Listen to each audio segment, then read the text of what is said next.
Brownfield town meeting will be in order. We have a few things to take care of before we get down to the articles.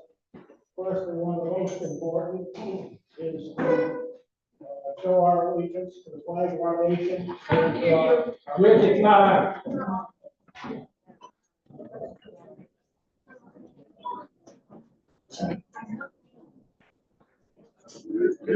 Hello. I think we're on. I guess I got close work. Okay, pledge of allegiance. I pledge allegiance to the flag of the United States of America and to the republic for which it stands, one nation under God, indivisible, with liberty and justice for all.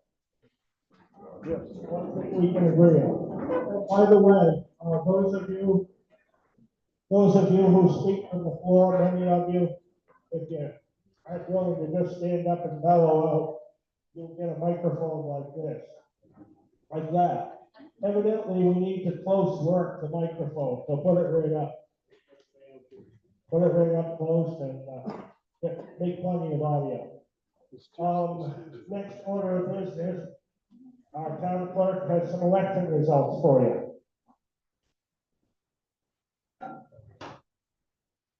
Results for the June 2025 candidate referendum election are as follows. Question 1, total yes, 130, total no, 163, selectman Brian Fortier, 183, the 2 budget committee members, Dean Blake, 190, Barbara Moulton, 155, planning board member Vincent Carbone, 12, school board member Elizabeth Thompson, 220, and school board member alternate Chad Pine with 217. Thank you much. Now, Selectman Ricky has various awards, and I'll give it to him.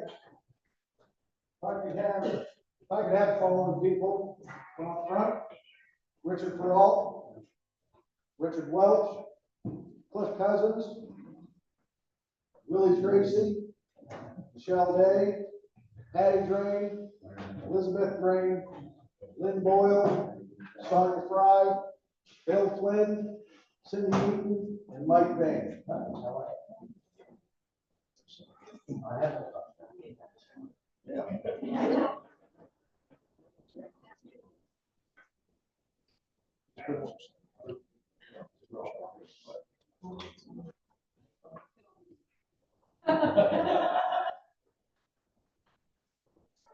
like to present these appreciation plaques, presented in appreciation of your unwavering support and dedication to the town of Brownfield 2025.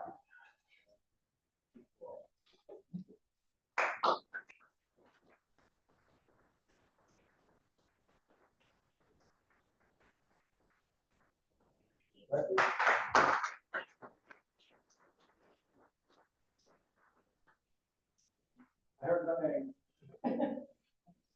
She meant Richard.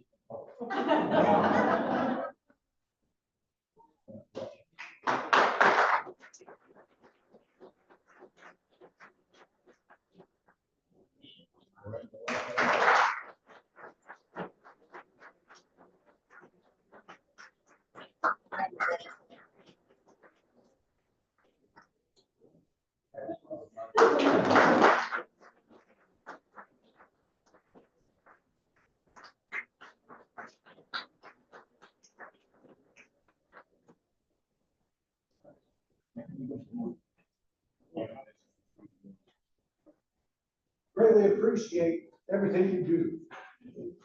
So, thank you.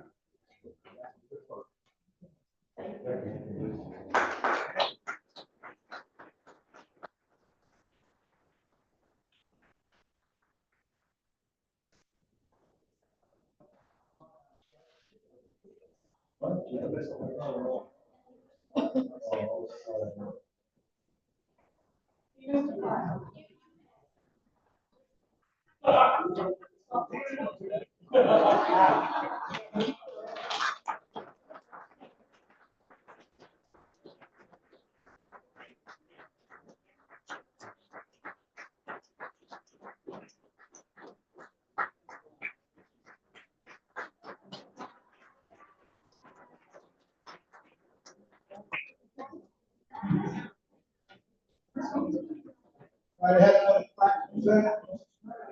Timothy Montango, Sergeant, Officer Company.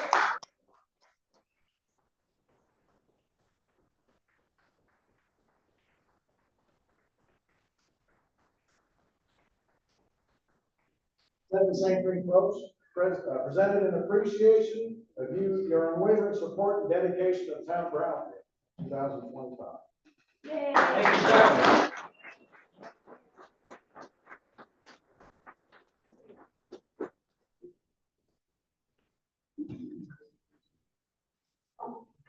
I have some letters of appreciation as well. Buddy Kelly, forward, Pat Lewis, Willie Moore, not sure if Willie's here. Eric Noble, Greg Sawyer, Joe Egan.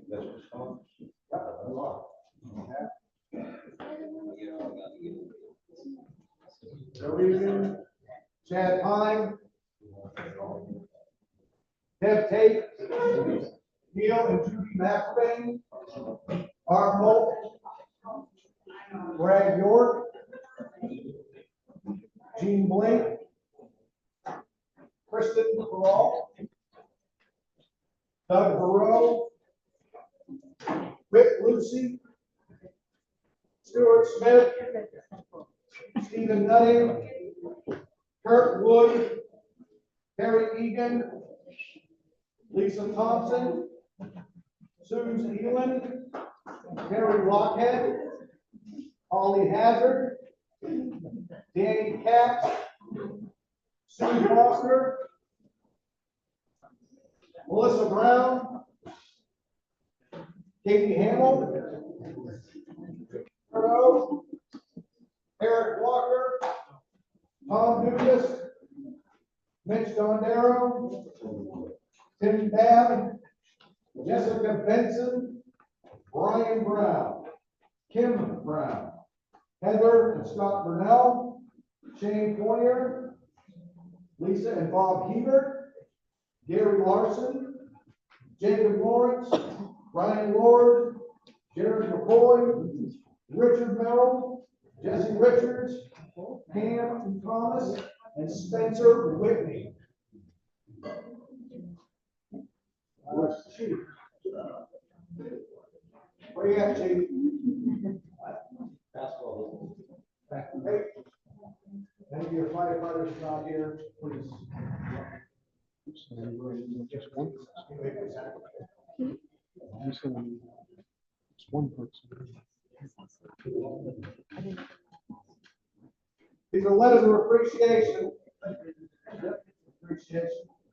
In appreciation of your outstanding contributions and dedication as a valued member of our team, your hard work and commitment to excellence have not gone unnoticed. Thank you for your exceptional service to the town of Brown.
If you came in late and have not checked in, please make your way up to the front table.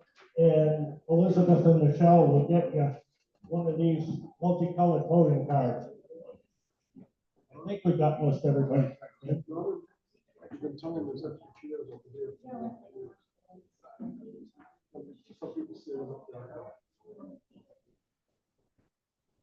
Okay, we have, for those who don't have chairs, I don't know where we're gonna put them, we'll find a place.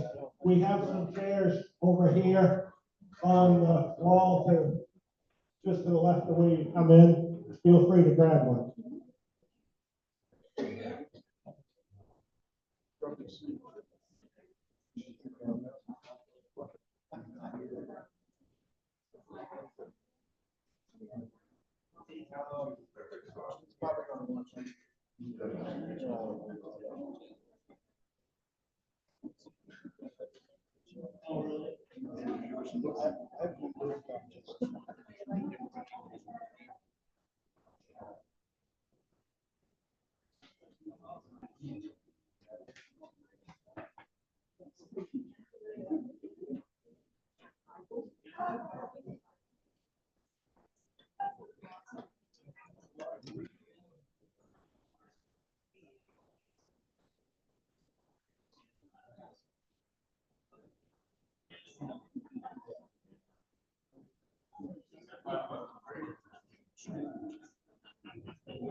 Thank you folks very much for all you do.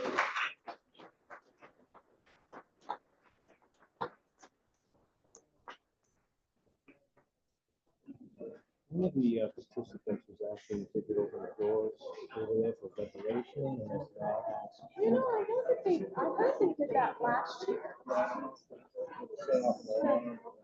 don't know, let's see, where's, the fire chief would probably know our building. You see it?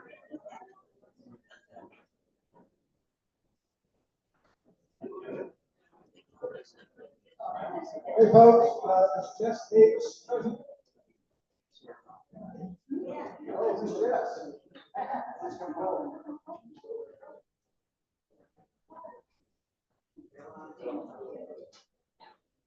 Okay, Ms. Davis was nominated and recognized for the Spirit of America Award. This tribute is hereby awarded to Jess Davis for outstanding community service, signed by myself, Mr. Lambert, and Mr. Day. Thank you for all that you do.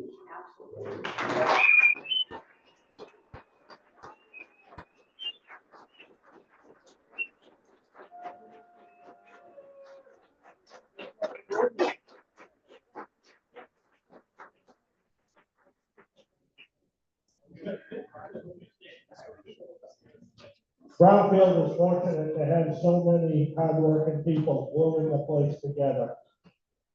We're, I moderated a number of other towns, including my own. I'll tell you, you got more glue in this town than anybody I know.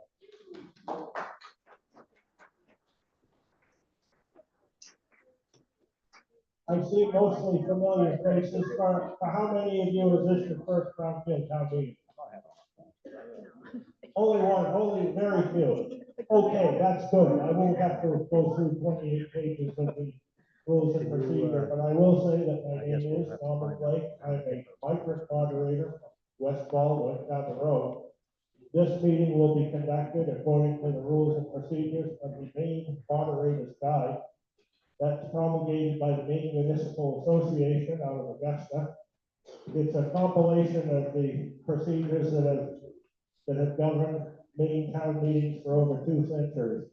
They work pretty well. Basically, what you need to know is that to speak, you need to be recognized by the moderator, put your hand in the air, and I'll spot you and point at you or recognize you in some way, and you may speak. That's basically it. Stay on the subject. It's about the subject. It's not about personality. The other thing is cell phones. Unless you are a first responder or somebody or a first responder on call, please make cell phones be quiet. It's quite possible that anyone whose cell phone goes off during the meeting may be subject to be taken under armed guard down to the corner store and forced to buy beverages for everybody in the meeting. So don't do that.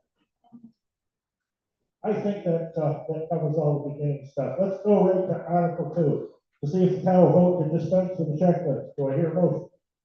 So moved. Second. Moved and seconded. Questions, discussion? Yes, sir. What does this mean?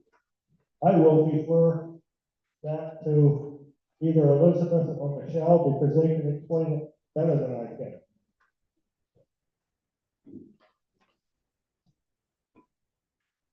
Article 2 means to move along with the town meeting. So that means is to vote on the articles that follow after Article 2. If you were to say no to this article, you would go home. Don't check them. Okay. Any further discussion? Hearing none, all those in favor of Article 2 as read, raise your hand. Those opposed, Article 2 is accepted. Now let's get into the business of. Yeah. Maine law 38 MRSA 2524 limits the ability to speak at town meeting to registered voters only. Being a resident is good enough. You have to be a registered voter. And most of you have got your pretty colored cards that proves that you are. In the case of someone who is not a registered voter in the town of Brownfield, and there are occasions when we need to hear from such people, it takes a 2/3 vote of the House to allow them to speak. In some cases, you have some out of town folks doing very important things in town. Again, that's an old state law, I think 1869. It's not just normally a thing that's up. So if something like that comes up, I'll ask for a motion. Actually, I may try to get it by unanimous consent, and we'll move right along with it. So, good question, Rick. Article 3, to see if the town will vote to raise and appropriate $906,465 for payroll and benefits. So moved. Second. Moved and seconded. Question? What do you think? Now, can you speak right up, or do you need a microphone? I don't need a microphone. All right. I would like to amend Article 3 to go with last year's payroll and benefits of $856,146 from this year's payroll and benefit of $906,465. So your motion is basically to go to last year. Right. there a second? Is that a second? Okay, discussion on not the whole article, but on the amendment. Yes, sir. Can we amend that motion? I prefer not to amend an Wait, amendment. what is the article, what does Robert want to say? Can you amend that motion? Yes, you can amend the motion. The moderator definitely does not recommend it because it's too confusing. So if this motion passes, can you make another amendment after that? All night if you want. I don't recommend it. But we can only have one amendment under discussion at a time. So we're looking at the 856,000 more or less amendment. Discussion on that amendment. I'd like to Move right up on the microphone, please. I'd like to explain where the amount comes from and.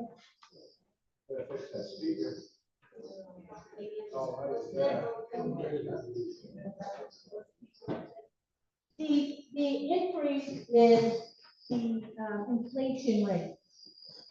Other increases are due to increased hours for people and increased responsibilities for people. So if we were to put it back to what it was last year, we would not be able to provide the extra services that we're asking other people that are getting more than 2.5% to do. I just want that to be clear.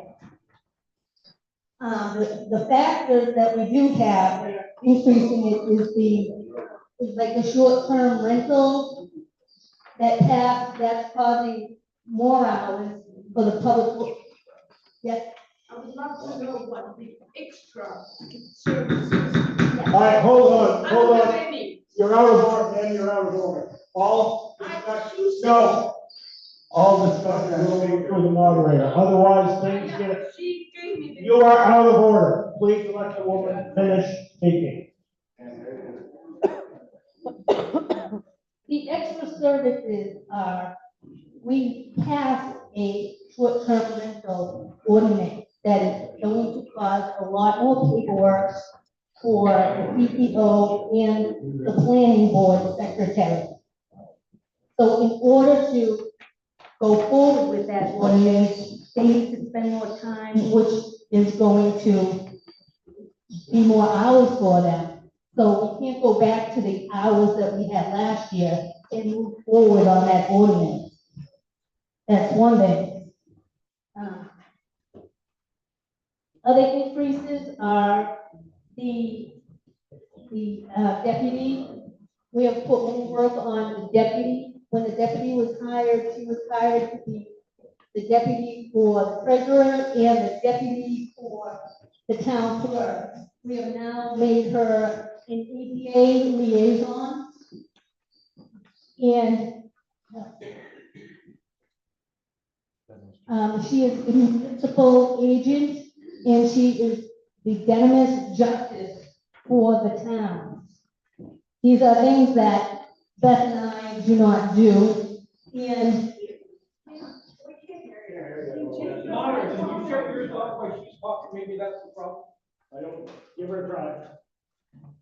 testing. Does that sound better? Okay. So we were going to give a small increase to the deputy. The next person that was a little bit higher, the health and safety officer, that was a position that we had created. We had, so we are budgeting a little bit higher to compensate for that.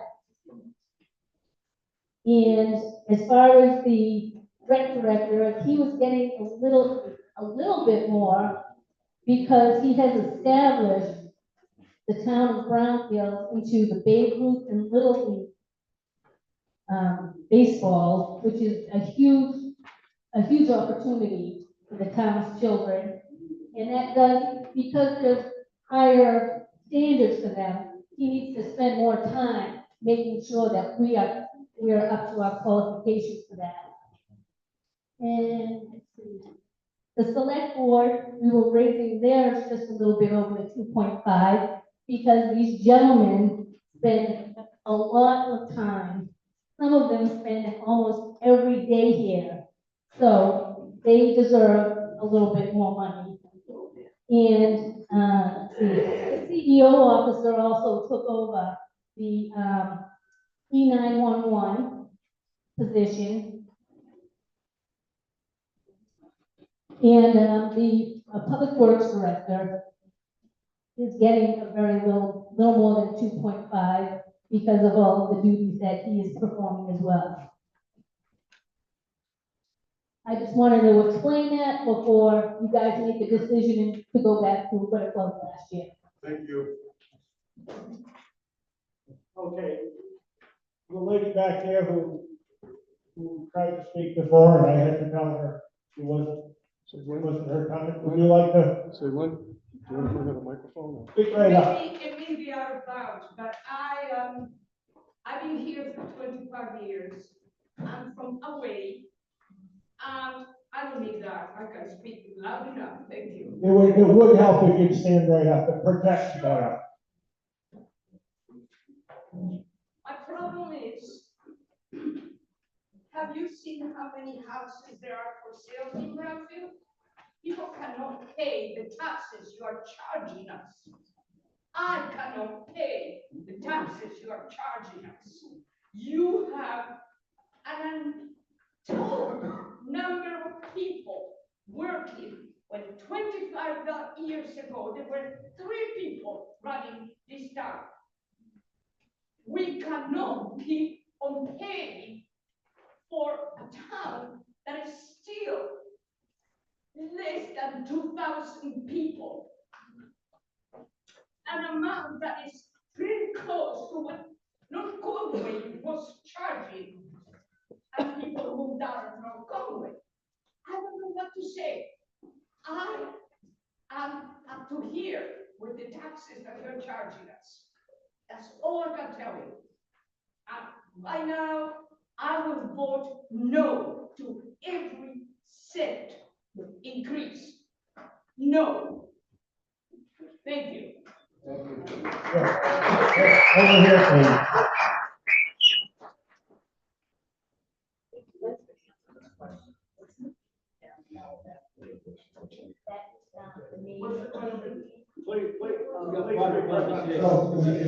The question I had was on the list here, under total payroll, go down to the PMFL. What is PFL? Paid family leave. That's a state of Maine new law that came in this year. So there are state mandates. We have to pay. That's a state mandate. Yes, we have to. I appreciate this lady's amendment, but I don't think it's sufficient. I'm looking at this book. A third of the pages are dedicated to people who haven't been able to pay their taxes. 11 pages of this book, people can't pay their taxes. I believe that a town of this size, with nearly $1 million in administrative costs, represents a bloated budget that is incomprehensible to the thin wallets of our taxpayers. I'm going to make an amendment with this one that we reduce this budget, administrative budget, by 20% and direct the selectmen to make those accommodations so that the citizens in this community can afford their houses instead of having to take the houses from them. Thank you. Okay, what I would like to do to keep this simplified so we don't have amendments on amendments is deal with this one first and then we'll have another one. Yes, over here. And then on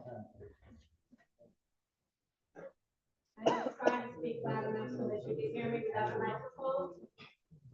Everybody hates the microphone. I just want to give some historical data on payroll. Over the past few years, there's been a really big jump in payroll. I know the cost of living has gone up too, but I just want to give a little bit of data on the fact that we used to have a part-time administrative assistant several years. And that worked out great. Every admin assistant did a fantastic job. That increased when we lost our assessor. And Megan Witt did a great thing, and she added 10 hours to her 30-hour-a-week job to become full-time. That became a full-time job, and when Alvina came in and rescued us, stepped in, she continued with the full-time job, and that never went away. That was never recapped. And so when Patty came in, that stayed as a full-time job. What I would like to say is, when Michelle came in, this was supposed to be a trial run for a second town clerk, to see if we could serve the town better and give us more hours open to the town clerk, that sort of thing. The increase, if you want to look, I'm trying to be quick too, because I know it's time sensitive. But if you want to recap how much money we've spent in payroll over the past few years, if we go back to year 2022 to 2023, we were at 690, 687. And we're proposing 906. That's in 3 years. I just want to say that. That's a lot of money. I don't know about anybody else. Okay, thank you. I've been working in front of, Rick, I'm gonna let you speak, and then I'm gonna work the back of the room a little bit better, because I tend to not see too far. Rick? Okay, a couple of points here. There was a special town meeting in February 2020 that added 10 hours to the administrative assistant's position. It went to a special town meeting, was voted. It was not for the assessor. It was the additional duties of helping the then leaving assessor and the code enforcement. If everybody remembers, we lost our code enforcement and our assessor at the same time, because it was the same guy. And then we had two people stepping in. So there was 10 hours added to the administrative assistant's job, mainly because the code enforcement had nothing, and we have a bunch of assessing paperwork to be caught up on. So everybody agreed to do that. Megan Witt graciously took on the 40 hours, and she was also coming in half a day on Mondays to perform the assessing duties for the assessing stipend. So it wasn't, the article was not written and designed for the assessing. I want everybody to understand that. The selectman or administrative assistant, as it's titled in the job description, I can assure you, she stays busy. There are a lot of legal things that you as taxpayers have absolutely no clue. You don't know about it. It's things that we can't talk about, but happen pretty regularly. So along with that, and then we've tried to open this whole communication thing up. It seems to be a really big thing in the town. Nobody knows nothing. So town website, complete new design, easier to use, has alerts. You can be notified when something gets put up on there. We've done a town Facebook page. Again, sign up for it. It gives you alerts. Things are posted. It pops up on, if you're on social media. There was a big to-do about the digital sign. For 6 months, we spoke about that. We're trying everything that y'all bring to us to get the communication out there. But there are a lot of things that these positions do that none of you know about. Because the employees or the elected officials or even the volunteers, they don't go out and advertise it to everybody. They're just happy to do the work. The health and safety officer. There were 3 positions that changed as of July of last year. health officer, safety officer, and E911 director. Those were under one employee of the town. They were changed. So now, 3 of those, we added 2 employees. One, the E911 went to the code enforcement. So, yeah, there's more work for him to do. Health officer. Yep, statutorily, folks, we have to have one. Historically, we've always had one. The safety officer. Again, those 3 positions were under one, they were under one signature block for one employee of the town. That employee needed to change. So we made the appropriate changes. We're gonna have somebody to do the job, folks. The health officer and the safety officer, our safety program was 3 years, it was non-existent. And in less than a year, he turned it all around. We are very much in the good graces of our insurance company and the state because of that gentleman. Well worth the money for the amount of time and effort that he puts into it.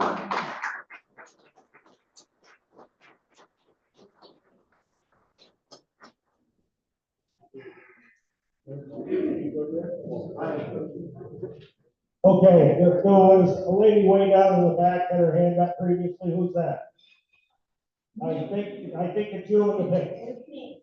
So, I have a question on the short-term rental ordinance. Is there a fee associated with those that then offset some of the increase in that payroll line item?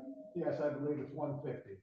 So when there's an application, somebody pays 150 and that goes to the credit column for the town, correct? Yeah, the treasurer would answer that. Okay, thank you. Okay, I gotta go on this side. Jody can play. I recognize you like you said that.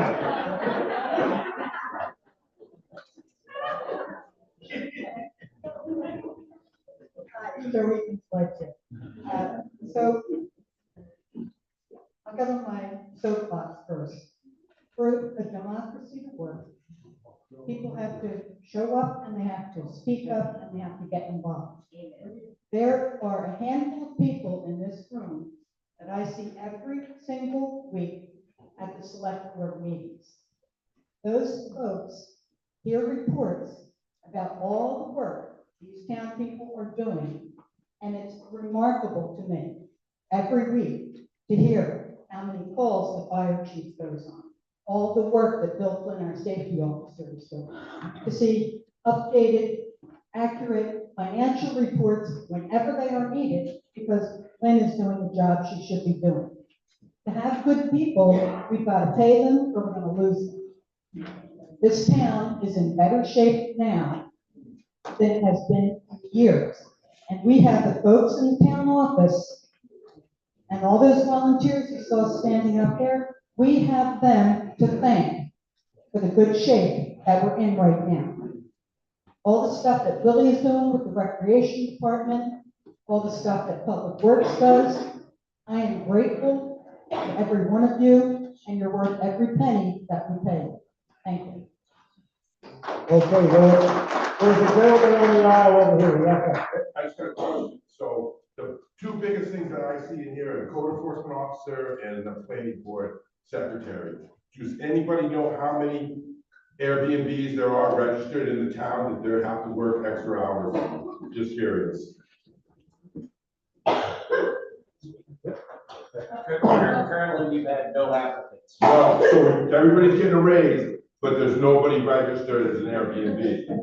I mean, how On a much? short-term rental, I would say at this time. At this time, and I know of at least 5 Airbnbs on my road alone that are up and running for the last 3 years. Yep. So that justifies, I'm not trying to be, I'm just saying that we're giving you If you guys. pay me to do that, I'll do that job. You, Yep, same thing with the admin. but otherwise you're not doing it, so if The you're address. not paying to do it, you won't do it. There's a lady in a reddish blouse way towards the back corner. Yeah, she is. Please speak right up. We need to hear you. Hello, can everybody Yeah. Great. I would like to just address the planning board secretary's pay. This woman has saved thousands of dollars in litigation alone. She has never put the full hours that she works every week for this town diligently. So I would, definitely consider paying this woman who has put in 20-something years into this position. We're not asking for a lot of money for her. And again, she has saved you all thousands of dollars in litigation because of the work that she puts in. Somebody on this side of the room, anybody? Okay, I'm gonna go to the lady with her hair up in the bottom in the dark, but yes. Speak right up, let us hear what you have to say. My name is Regina Parker, and I want to know, first of all, I want to make a comment about wage compression and wage suppression. The real issues of today, all over the place. So we need to be making sure that we are keeping up with the speed of, cost of living raises and all the rest, so we're not gonna have any employees, right? But what I would like to know is, is there any kind of merit increase, COLA? On what basis do you decide that one department should have a 2.4% raise? Oh, I don't have the right thing here. One department might have a 3.6% raise, another department has a 7% raise. I'd like to know on what we decide, who decides, and how they decide that those are the raises that they should get. There should be some kind of a standardized process to ensure that everybody is treated fairly within the town. The other thing I would like to do is I would like to thank Cindy for appreciating Alvina for rescuing us. I would like to receive her up the front of the room today.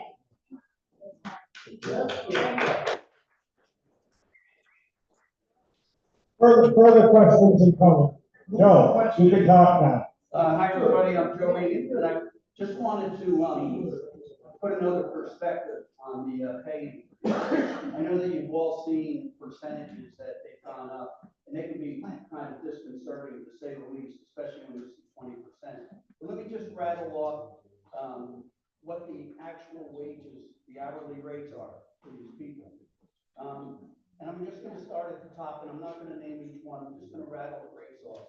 So if you start at the top, $22.60, $29.57, $26.12, $21.63, $56.09, $15.56, $23.07, $20.43, $26.59, $28.85, $26.56, $24.25, $22.40, and $20.35. Now, if you think that that's too much for an hourly rate, that's one thing. You've got your ability to vote here. But, like when you look at making a living wage and what the folks do here, personally, I don't think that these hourly rates are too high. And I just want to further comment on what Sonia Fry said as far as the planning board secretary. The planning board secretary 3 years ago was making $9 an hour.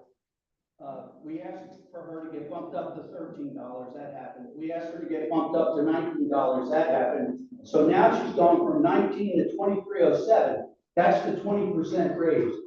2307 is not a bad hourly rate for what that planning board secretary does. She's indispensable. So that's just another perspective for you to think about the hourly rate part, not just the percentage. Before we take any more comments, I'd kind of like to move this along. Is there any, without letting us know whether you're gonna vote yes or no on this amendment, is there anybody here who's still undecided, or do you pretty much know how it's gonna go? Is there any objection to moving forward to the vote on this, Would you repeat what the amendment is, please? Yeah, the amendment is to amend Article 3, it becomes to see if the town will vote to raise and appropriate And then we go down to the bottom of the first column, $856,146 for payroll and benefits. That's the amendment.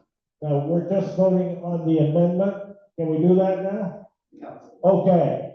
All those in favor of the amendment to Article 3 to change the number to $856,146, please put the cards in the air.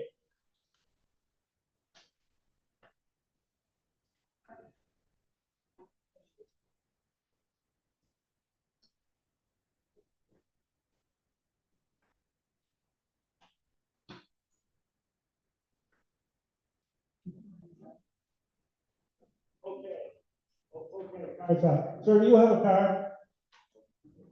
Please use your card, your three-colored card when you vote. Are you a registered voter? Okay, you need to do that, otherwise I really can't. Okay, those are those in favor of the amendment. Those opposed to the amendment, please raise your card.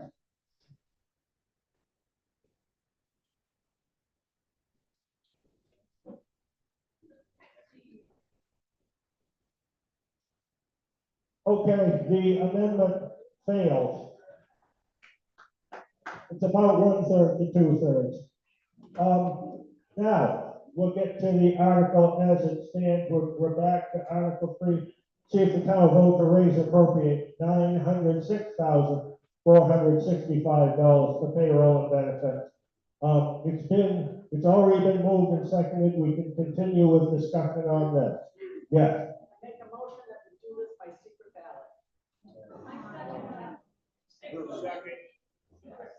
Been moved and seconded that we fix the method of voting is the official way to say it, to a secret ballot. The motion, and I heard a second, the motion is not debatable right now. All those in favor of a secret ballot, please raise your card. Those opposed?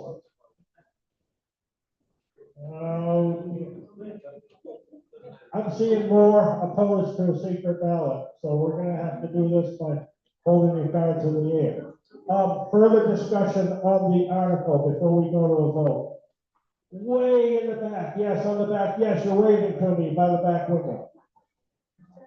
Please stand right up and bellow right out.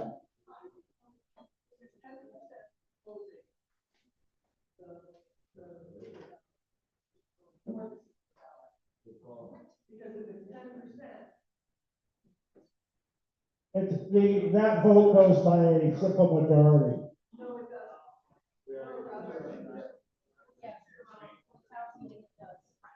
At a town meeting, it does. It's in Robert Rules of Order, which is separate. It's not the school board is completely different. Town meeting is majority rules. Okay, further. Yes, sir, I think that's a green t-shirt you're wearing, and tin whiskers. Look green, yeah, that's you. Only question I have, everything in this all package, what's the tax rate gonna be? Has anybody figured that? Correct? Everything passes as written in the warrant, we will drop our mill rate 75% to 12.60. 75 cents. 3/4. 3 round coins. 0.75, is that what you're saying? So our mill rate would be 12.60 instead of 13.35, which it currently is. You follow-up question? Is that good or without the school budget? That is complete. That is everything. We have the assessors do the mill rate work sheets and provide this to us with the current school board, the current county, and then everything in this warrant book. Pass as written, will drop 75 cents. Let's vote. You're not hauling trash, right?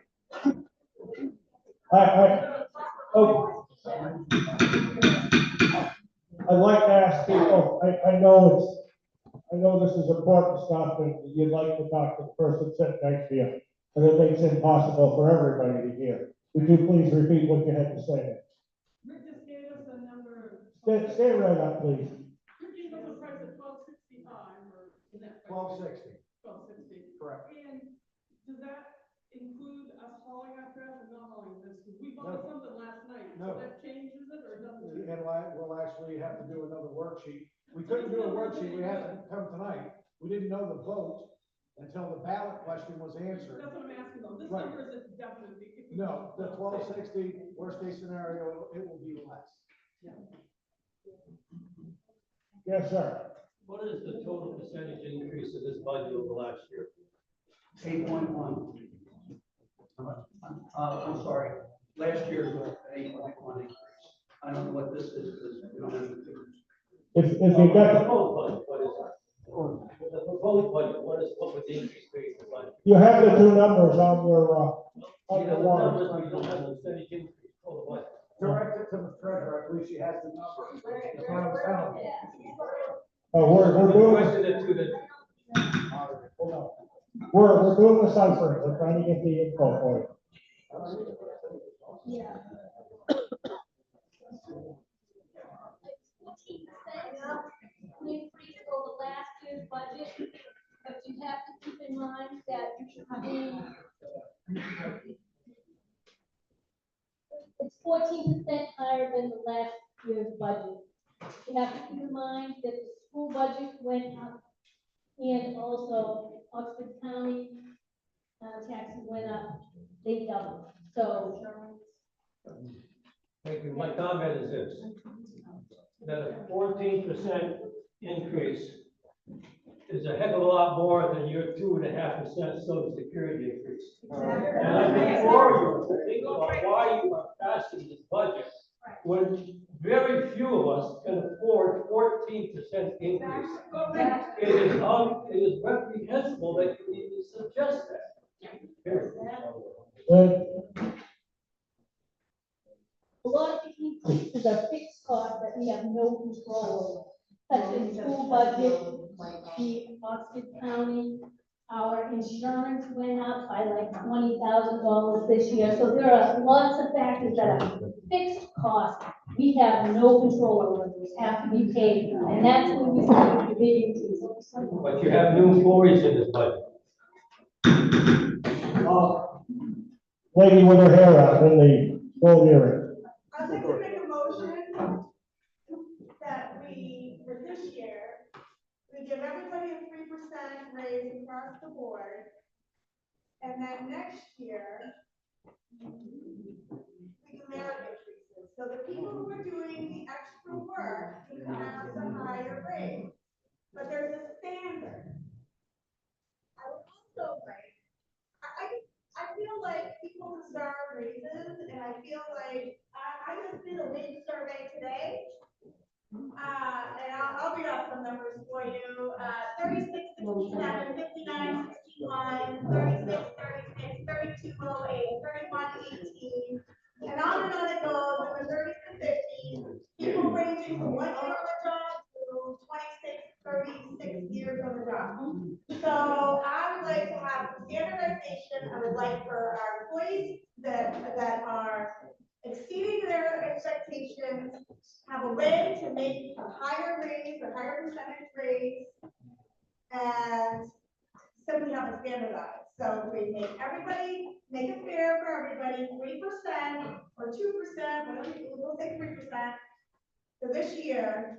Then next year, they'll be able to get regular raises based on their performance evaluations. Before I let Ricky speak, as your moderator, I would like to say that amendment is outside the scope of this budget article because it creates the necessity of creating a whole format of determining merit, and you have to have a way to do that and fairly and in accordance with the law. I would not recognize the article, the modification on that basis, I think it'll get the town into legal trouble. And again, you have to know, one of the reasons I'm here as moderator is because my interest is in a fair and open discussion of the articles. I don't own any property in Brownfield, don't live here, and I don't have a dog in this or any of the other Brownfield fights. So, that amendment is technically out of order, but your heart's in the right place. You have, again, we don't have a structure in place for doing all the work that you want to do. To get something as an article on the next town meeting, there are ways to do that. And you can come up with a petition, but it won't be at this town meeting. Further discussion on this article, Article 3. I'm looking for somebody. I haven't heard from you, sir. So I just wanted to bring up the fact that I don't have a problem with adding ordinances. However, the ones we have in place aren't being followed as is. So my question is, why add more and pay for more if the ones we have aren't being, utilized? For example, there's good neighbor ordinance, there's a camper ordinance, there's, loud noises, dog issues, lots of people in town have lots of trouble, from people. I'm not blaming this on Mike at all, obviously, because you got enough to do as well, but if we add more ordinances, the ones we already have aren't being followed, there's really no point. I'm going to ask the question again, without telling whether you're going to vote for or against Article 3. Is there anybody who is undecided on how they're going to vote and needs to hear more discussion? Okay, let's go ahead with the vote on Article 3, and it'll be an open vote. You'll be putting all those in favor of Article 3 as read, $906,465. Please put your cards in the air. Those in favor.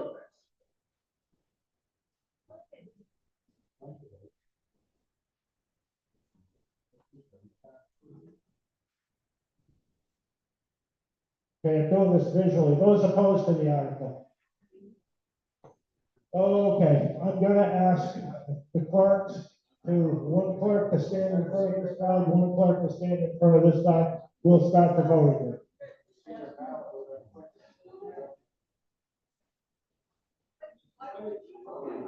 Voting has begun. Further discussion. You're out of order. Please sit down. Okay. Who are my vote counters?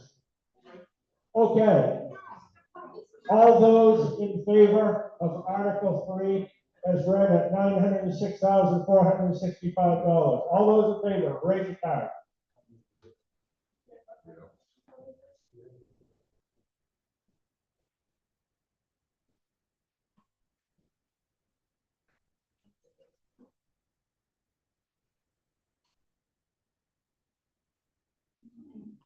Keep them up there, keep them up there. We're gonna count on both sides?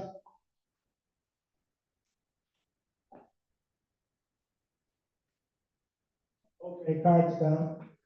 Those opposed to Article 3, the 906,000, those opposed.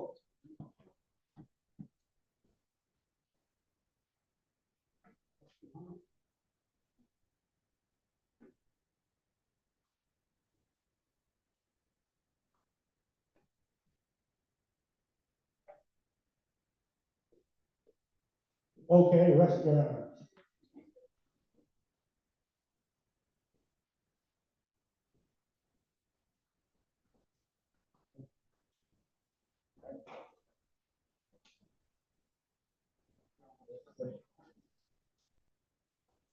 Okay, the vote is in the affirmative. 40 votes in the affirmative. In the negative, the no votes is 45. The article fails. The article fails, 40 to 45.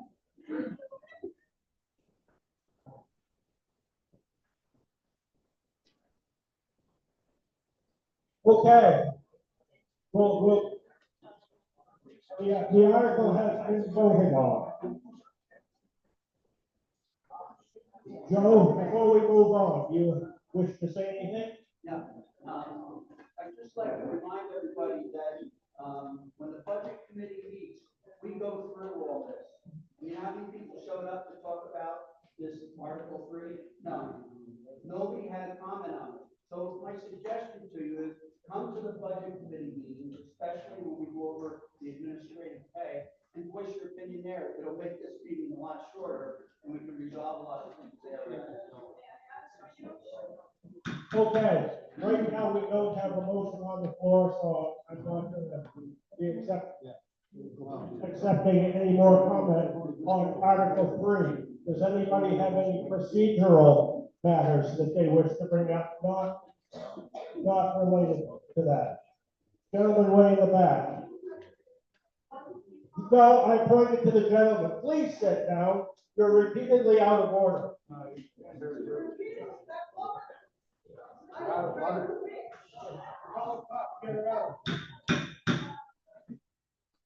A couple of years ago in Sebago, I was doing the town meeting. I've been doing this for many years. I'm in my 4th decade of running town meetings, and I only had to have one person escorted out by the deputy.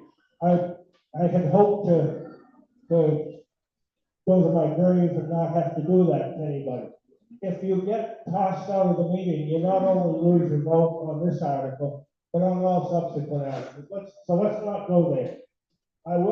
Is this a procedural matter, sir? Can I make a motion? What is your motion? To go with the 856, 146, and add 2% to it for a raise. Okay, that motion is out of order. The only motion on Article 3 that would possibly be in order is a motion to reconsider. Now, a motion to reconsider, we go through the whole thing again. Interestingly enough, a motion to reconsider has to be made by someone who voted on the losing side. Now, we don't tattoo our votes on our arms, so we can't check. The only thing I will accept is a motion to reconsider, because right now, you don't have payroll and benefits for anybody. Is anyone willing to make a motion, or shall we move on? I made that motion. Is Can there? we reconsider that amount, the 890, the 906, I'm sorry. Okay, the motion to reconsider would be on the 906, because that's the article. Is there a second to reconsider? Okay, moved in second. Those in favor of reconsideration, and then we'll have to go through the whole message. Those in favor of reconsideration of the vote of Article 3.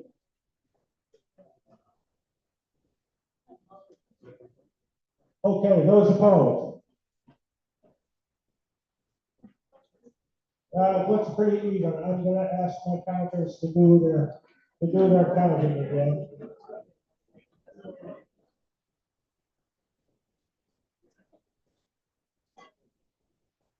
Okay, this is the motion to reconsider Article 3, to go back and vote on it one more time. All those in favor of Article 3 as written at $906,465, all those, raise your hand, your cards.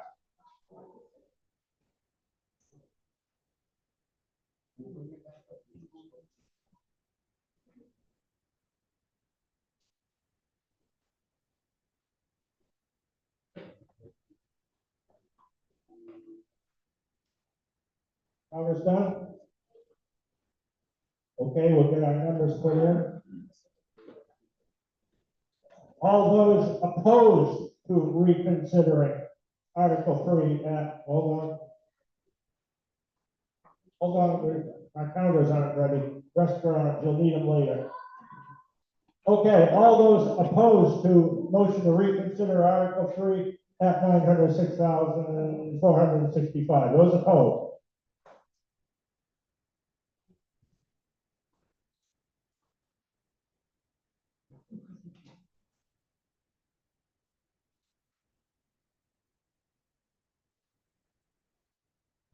Okay, counters are coming back, restaurant.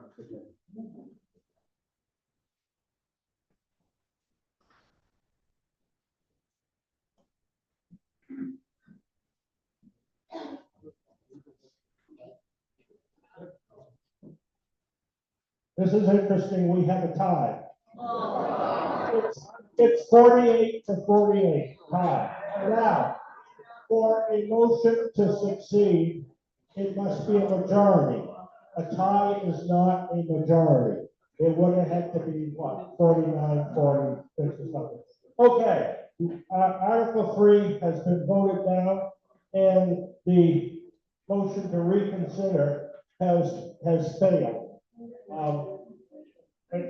Again, I don't have a dog in the fight, but as a moderator, I feel it's my duty to try to make it so you can keep the town alive. We've chosen not to do that. We're gonna move to Article 4.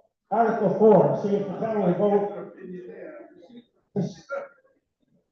Sir, please put the hand down.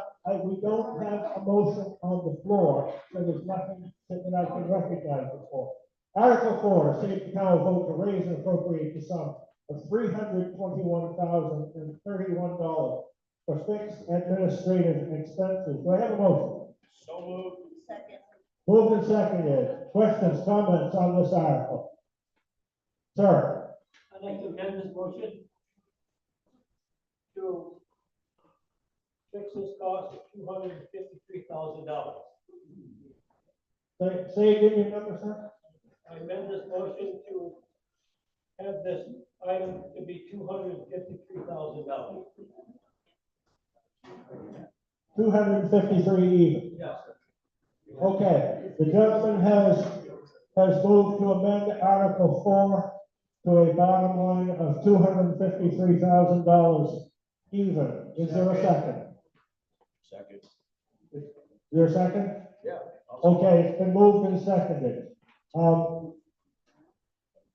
Let me want. Yes. Speak right up, please. This article is for fixed costs. That will save on any of these items here. This is something that will obligate you to. So for this article, there's really nothing on here that we can cut off of that price.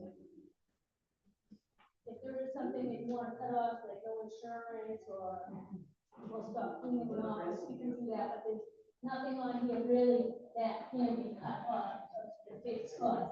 That's why we separated the fixed from the non-fixed, to let you know that the fixed cost is the fixed cost, and that's what all the nation does.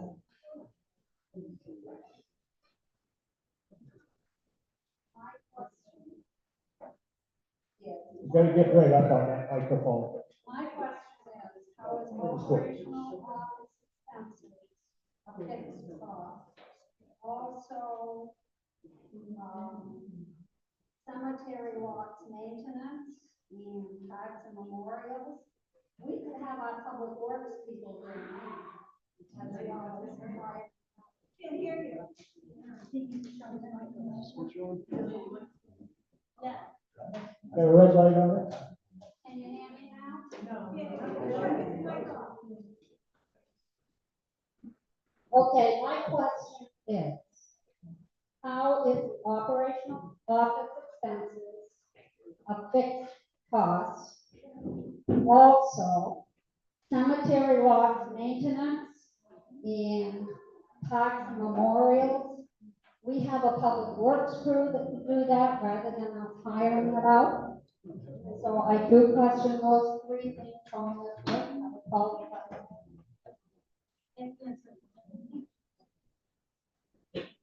Okay, further discussion on the amendment to Article 4 to change the amount to $253,000 even. Is there further discussion? Yes, way in the back, Nate.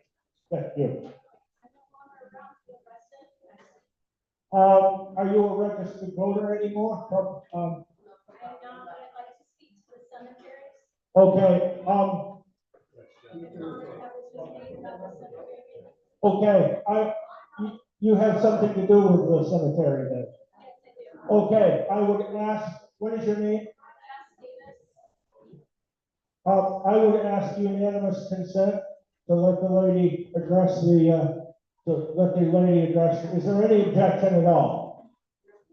Please go ahead. So we recently, in the last couple of years, purposely put aside that money for a landscaper to take care of our outlying cemeteries. We worked very hard to get those so that our public works department will not have to take care of our outlying cemeteries. And we have a landscaper that has successfully taken care of our cemeteries and been doing a fantastic job. It's a very big shame if that went backwards. So we do want that line item. Really upset. Oh. All set? Okay, thank you. Brett. Yeah, in regards to the parks and memorials, the cemetery. Yeah, cemetery lots of maintenance. Statutorily, we have to, folks. It's state law, we have to do it. So it's no joke. Just for the mowing and the upkeep of those, keep in mind, folks, Public Works doesn't have not a mower, nothing. So we're gonna have to buy equipment. So be generous. Okay, we're still on the amendment to change the amount to $253,000, yes.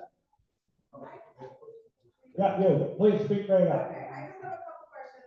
First, I would like to know if the law changed in terms of reimbursement for the welfare department or general assistance department. State of Maine reimburses a percentage, and I think I saw that percentage may be going down, but I wouldn't call that a fixed amount at all. General assistance is very up and down depending on the circumstances. Street lights, have we talked about, and forgive me for not knowing everything, but have we talked about LED lighting? Where is that?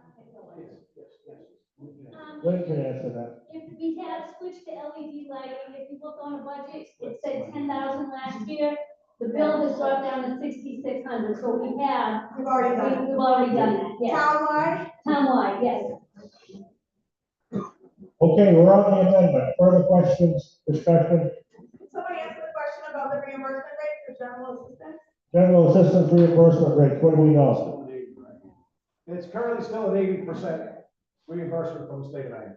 I am not aware of a change of it going down. I started on it was like a proposed thing. It might not have been an article, probably okay. But I think it's on the doc, I think it's on For this month? for this year. Oh, okay. It's in the process. Last I know. Okay, so the House ends, June 18th. But they had still had 700 bills. I don't know, I haven't followed it, I just saw it on. Don't pay any attention to what they say up in the desk. Either way. Okay, further questions, comments on the amendment? Okay, I think it's time, again, I'm not sure if there's anybody that's undecided. All those in favor of amending Article 4 to the bottom line, to raise and appropriate the bottom line sum of $253,000, and this is just the amendment. All those in favor of the amendment, please raise your card. Those opposed? The amendment fails. We are back to Article 4 at the original sum of $321,031. Further questions, comments? Are we ready to vote? Yes. All righty. All those in favor of Article 4 as presented, $321,031. Raise your card. Those opposed? The article is accepted. Move to Article 5, see if the town will vote to raise and appropriate the sum of $94,300 for non-hit administrative expenses. So moved. Second. Moved and seconded, in the paper. I would like to know the contingency, 3,000 to 40,000? Yes. What is that? Yeah, I can answer. All right, contingency account historically has not been utilized properly in the town of Brownfield. Any unexpended, anything, unanticipated expenses, the contingency account is majority vote of the select board, so that we can pay the unanticipated bills if we don't have them.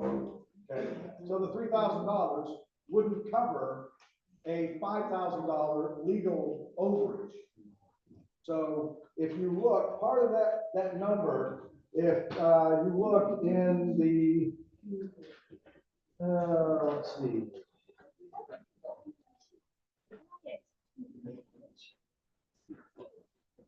Article 12, legal, went from 15,000 to 10,000.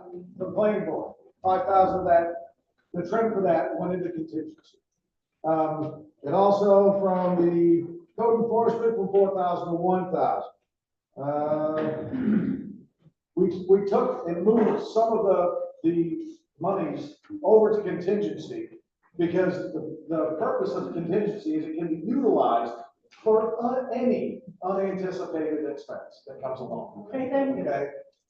I want to point out, folks, the legal number has exponentially grown. Okay, seems to be a lot of legal happenings, and even some of those legal fees are coming from questions from you, the taxpayer, that we have to have legal advice on, and we have statutes that we have to follow. So it has gone up exponentially. Way in the back, yes, sir.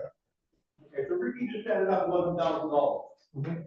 So if you went to 15,000 for that, you'd be covering yourself. If that can be a motion, I'll make a motion. If that's a change, tell me how that works.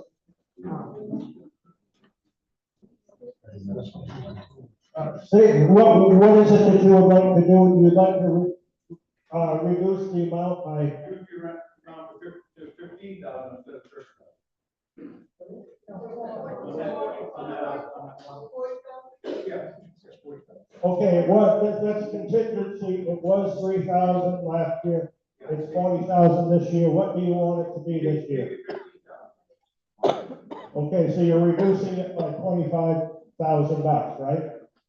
By my side, right? Is that a motion? Do I hear a second? Been moved and seconded. Okay. Boy, we're doing amendments now. Discussion on the. That's under Article 5, I believe, and they're on Article 4.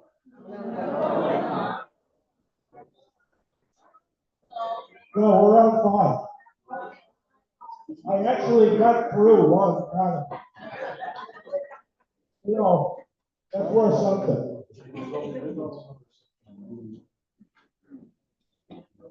Total number is what?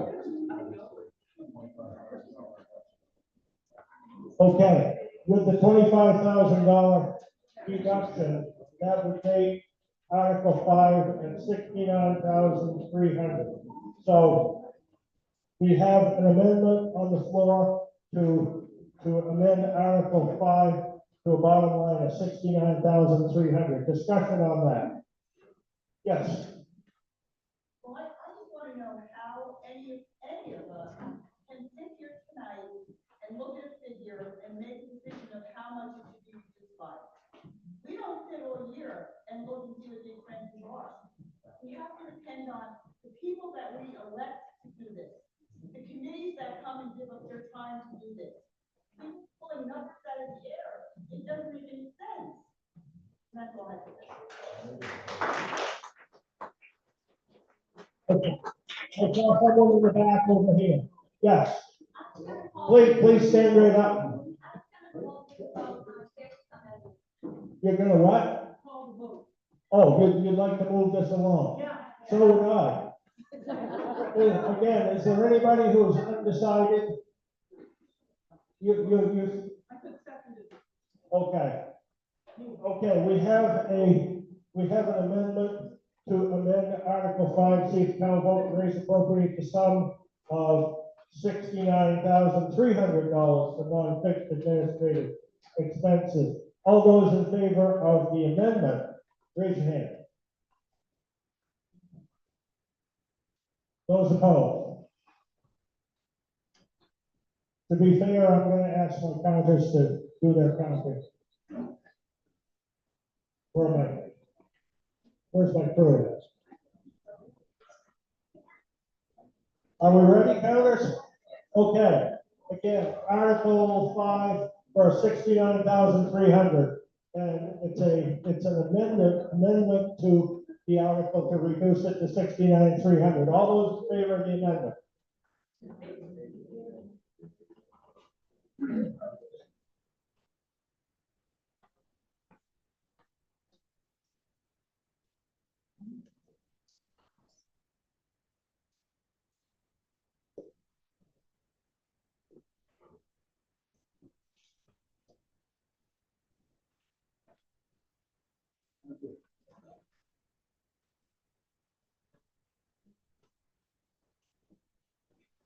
And all those opposed to the amendment that would reduce Article 5 to 69,300. Those opposed?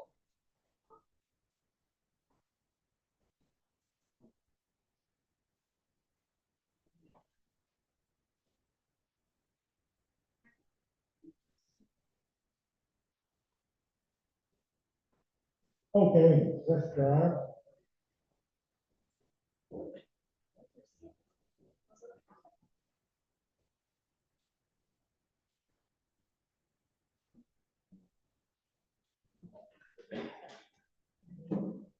Okay, the amendment to reduce Article 5 to 69,300 is accepted by 47 to 39. So now we have an amendment on the floor. We have changed, no, the amendment has been disposed of. Article 5 is amended now to $69,300. It's already been moved and seconded, so it's on the floor. Is there any discussion on Article 5 before we vote on the new number of 69.3? Okay, all those in favor of Article 5 itself at $69,300? And those opposed?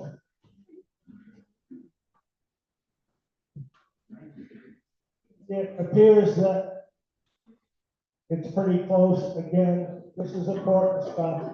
I'm going to ask my long-suffering counters. If this, we're in the middle of a vote, we can't take any further discussion. Can you just repeat loudly, so that everybody can hear what they're voting on? What I'm hearing and murmuring is like, I thought we already voted on that. I'm not even sure that people know exactly what they're voting on each time. I will tell you the reason why I reread and reread these amendments ad nauseum is to try to keep that clear. So right now, we have Article 5 at $69,300 total for Article 5. All those in favor of Article 5 at 69.3, please raise your hand.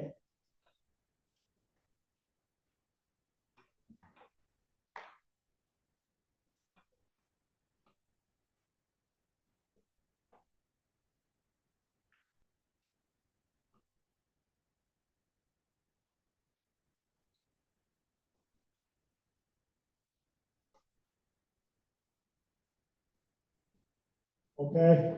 And,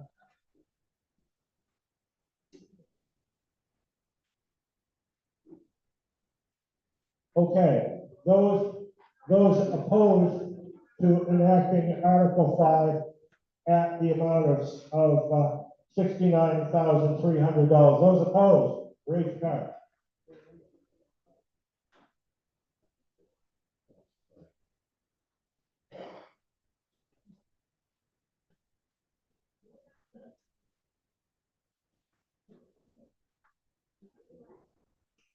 Okay.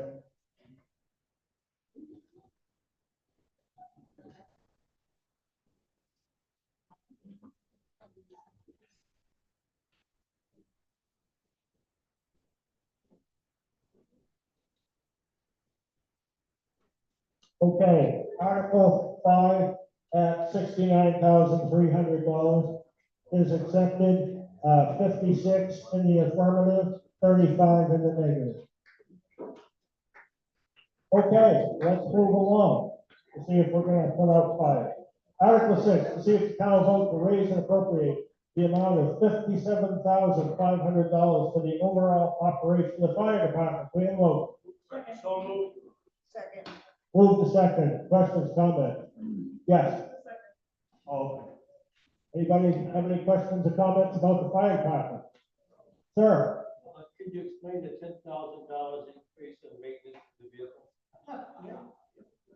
Who can say why $10,000 for vehicle, for a fire vehicle increase is a good thing? Our vehicles are aging, we have one broken down right now that we can't fix until July.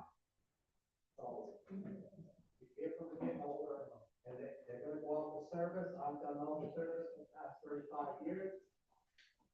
Now they're gonna go out to service, it costs us a little bit more money. Further questions, comments on Article 6, the fire department? Hearing none, all those in favor of Article 6 as read at $57,500? Those opposed? Wow, we got something unanimous, right? The article is accepted. Things are looking up. Article 7, to see if the town will vote to raise and appropriate up to $60,000 to be divided into 3 capital improvement accounts. So moved. Moved and seconded. Questions, comments? Yes, sir. Explanation of this. Ricky, tell us about this. We historically did 30,000 for decades. There are 3 capital improvement accounts: fire department, public works, and grounds and buildings. $10,000 doesn't get us anything anymore. It's not enough money. We've spent quite a penny on the ADA upgrades that we are required to have in this building next door. The ramps, the coverings, there are a multitude of things. $10,000 doesn't get a whole lot for them. Just the roof over here at a really good price. The guy, taxpayer, treated us extremely well on it, was $15,000. A little less than $15,000. So $10,000, folks, doesn't go for it. So that's why the question. Yes. Please stand right up and hold up. Yeah, please. Do we know what the balance of these accounts is? The what? Do we know what the balance of these capital improvement accounts is? What's the balance of the capital improvements account? Do we know about?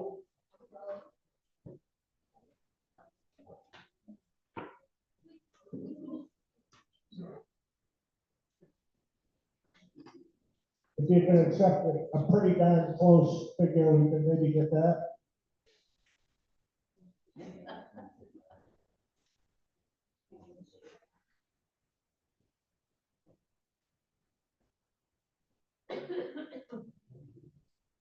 This is how accountants work. They have to have it to the penny.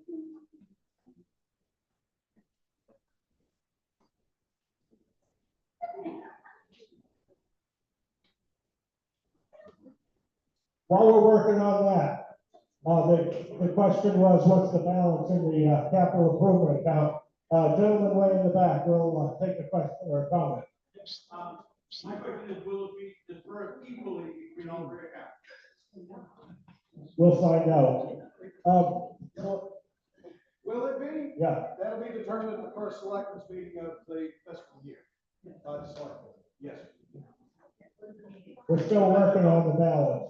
Anybody else have questions or comments while we're working on that?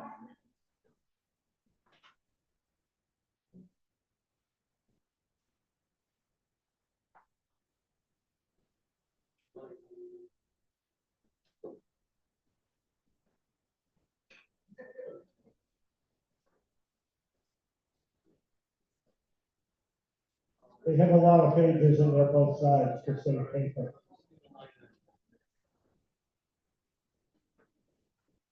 Yes, sir, way in the back again.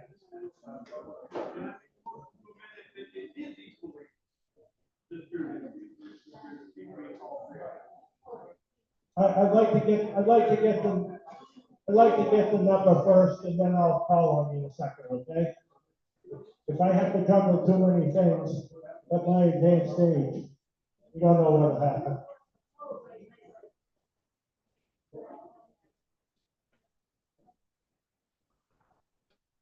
Yeah, Ricky.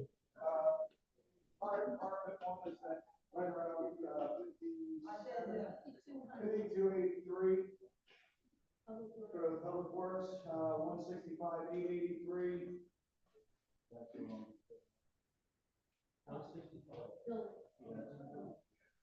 My glasses are.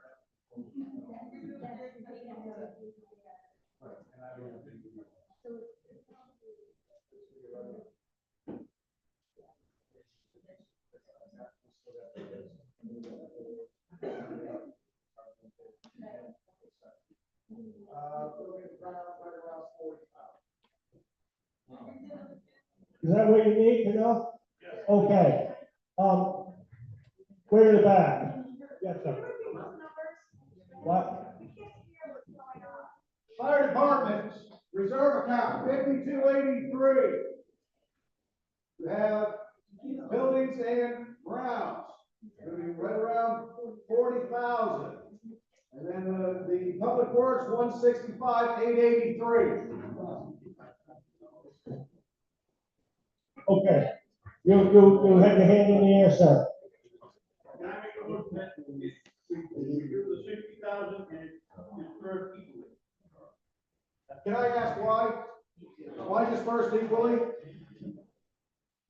Because there are accounts that do need the money, as you see, and there's no, the public works does, everything they do is expensive, the fire department, everything they do is expensive. So it's not fair to not do one and do the other.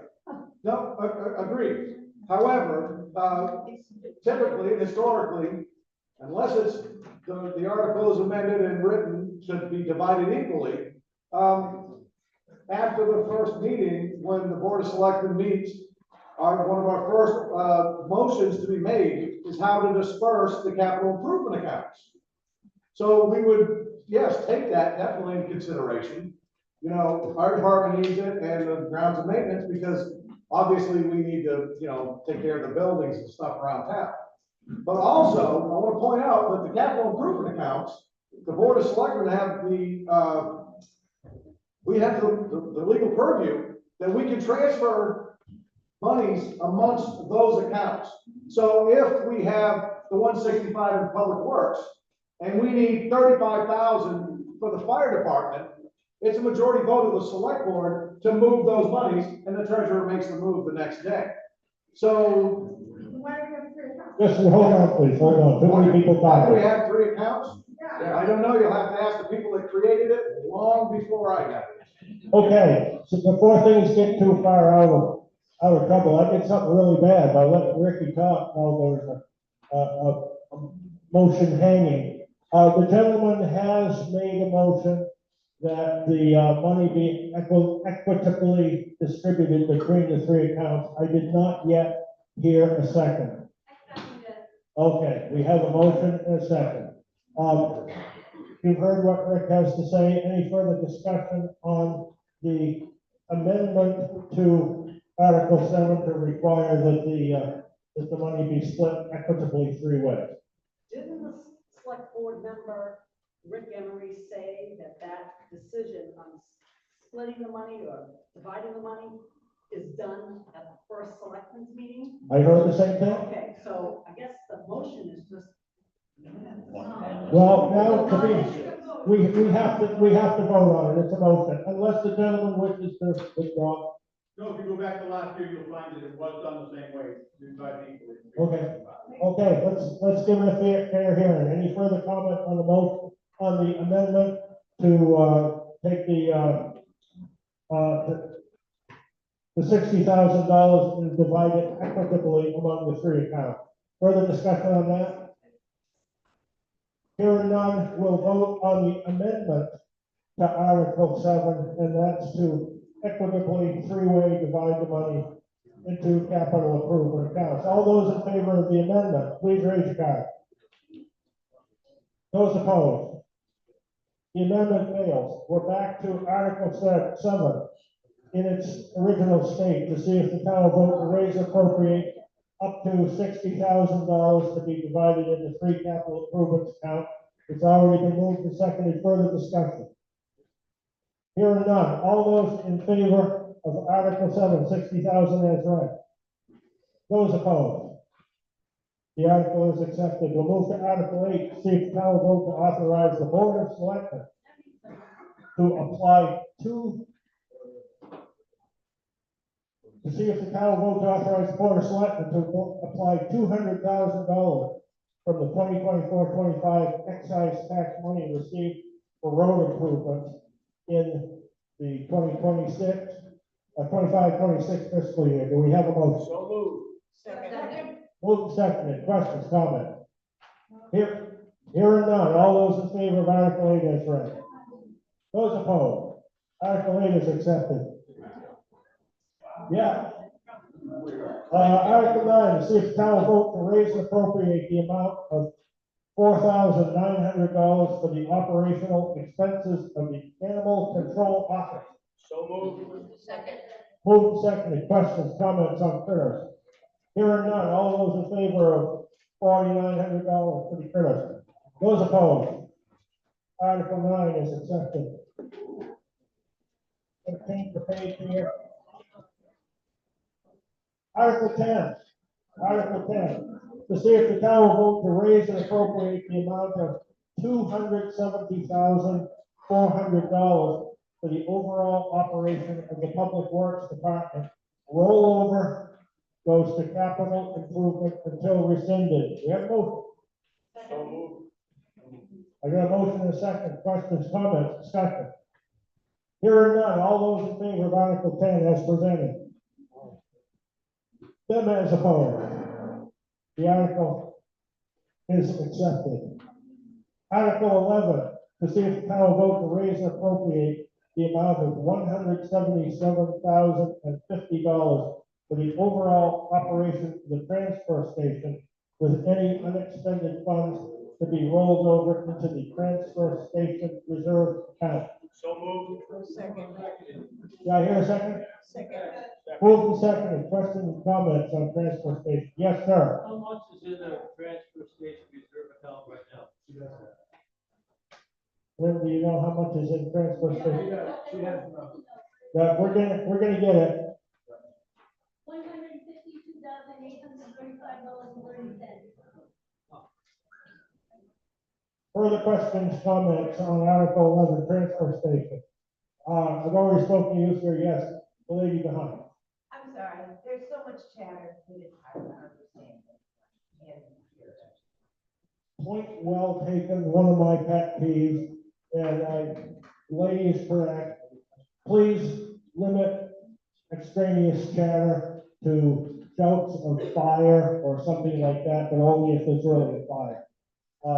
It is difficult, and those of us with elderly eardrums have a more difficult time. Thank you for bringing that up. Yes, sir. Given the fact that they have such a large reserve account, I believe that it's unreasonable to think you would need a $30,000 increase in the budget line when you can take it out of the reserve account. Your thoughts? Yeah, the only reason they're increasing in this is tipping fees are going up, trucking fees are going up. You guys have got to take into consideration that the tipping fees right now are $320 to tip a can. They're going up as of July 1st to $700. Trucking. The trucking. It's $320 right now to tip to truck our waste, and it's going up to $750 if we go with county. If we had our own truck, we could stay down around the 320.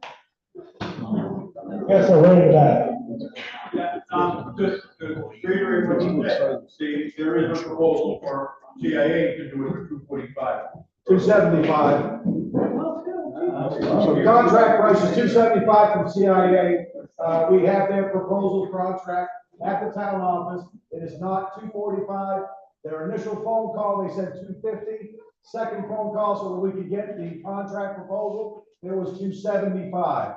That will take the truck, will take the waste to Naples, which is Casella owned, and the tipping fees are $170 per ton. Compared to 72 at Mount Carberry, and I believe in September, Maine goes to 85 a ton, in Westbrook, which is contract, by the way. Yeah. Along with the contract with CIA, if the town goes with it, can't they change their price at any given time? Depends on how the contract's constructed. Yes. That's a way to that. What's your name? I don't. Dick? Is that the only place that you have taken, they won't take it to any other place that they have? That's the only place they'll take it? That's what they're offering to take it. So I would take it that they are contracted to drop the waste at the cells. But we're contracted to take it on property. No, we are not contracted with Carberry or only with Maine. The drop for Carberry's run through Colleen Center. That is theirs. So we could get our, there's a lot of things you could look at, right? A lot of what? A lot of things you could look at. No, I don't think so. What things would you recommend? I mean, I was looking at Mount Carmel, see if we get our own contract, we don't get one. Well, that's just it. If even, we're still gonna pay $72 a ton, whether we do it or not. But if the contract hauler that we have is going to their chosen or contracted drop point, we have no choice. It's $170 a ton. We can't negotiate that. That's their contract, not ours. I'll be with, color in the wall, I'll be with you in a minute, this color here. So you're saying wherever the person who picks up the trash is contracted to is gonna be dropped. But if we have our own truck, we can contract with whoever we want. Correct. Good. Still on the wall with the brace on his arm. I was just gonna say, if we change from Naples and we truck it further away, the charge for the trucking fee is gonna go up. Correct. So either way, we lose if we don't own our own truck. Exactly. And as a businessman, I'd love to have another truck. Yeah. I was just gonna say that you have to remember that although, putting money aside for a truck or buying a truck is more expensive, a lot less than it's going to be in the long run, and eventually we're gonna be cold. Okay. Are we, okay, I see, yes, sir. I hear a lot of talk about people wanting to deal with CIA. Well, I'm gonna tell you right now, they've already messed up 3 times at the transfer station. The second time, we had to pile stuff on the ground, and when they finally did show up and bring it back, we're down there picking it all off the ground and putting it in the dumpster. The last time, they were called on Sunday, come Wednesday morning, when the crew went in, they still hadn't come in. The person in charge down there ended up calling 3 more times on Wednesday before they finally showed up in the afternoon. Is this the kind of thing you want to trust with trash? What's going to happen if they don't show up? We have to open that transfer on a Wednesday morning. If they haven't showed up, so there's no place to trash, then it's closed. We're going to close the gate. Plain and simple. Because we're not going to be able to put it on the ground. It's not legal. And how many taxpayers are going to scream bloody murder when they come down there with a truckload of trash and they can't get in the place? Back there. Why can't we take a surplus from the dump and buy a truck with it and start hauling it ourselves? Okay, Ricky's got something to say. Folks, the ballot question that was proposed was as written, every penny of the truck purchase was coming from the transfer station reserve. Historically, that truck or that transfer station on average is $60,000 a year revenue. The truck payments were $45,000 and change. Now, the reason that it was put on the ballot with payments is because, folks, when the truck pricing and all that came together, we had just sent the warrant out for print. We have a statutory obligation for absentee ballots for the warrant to be available 30 days. Well, it all happened within like the last 5 days of everything coming together where we had to do absentee ballots.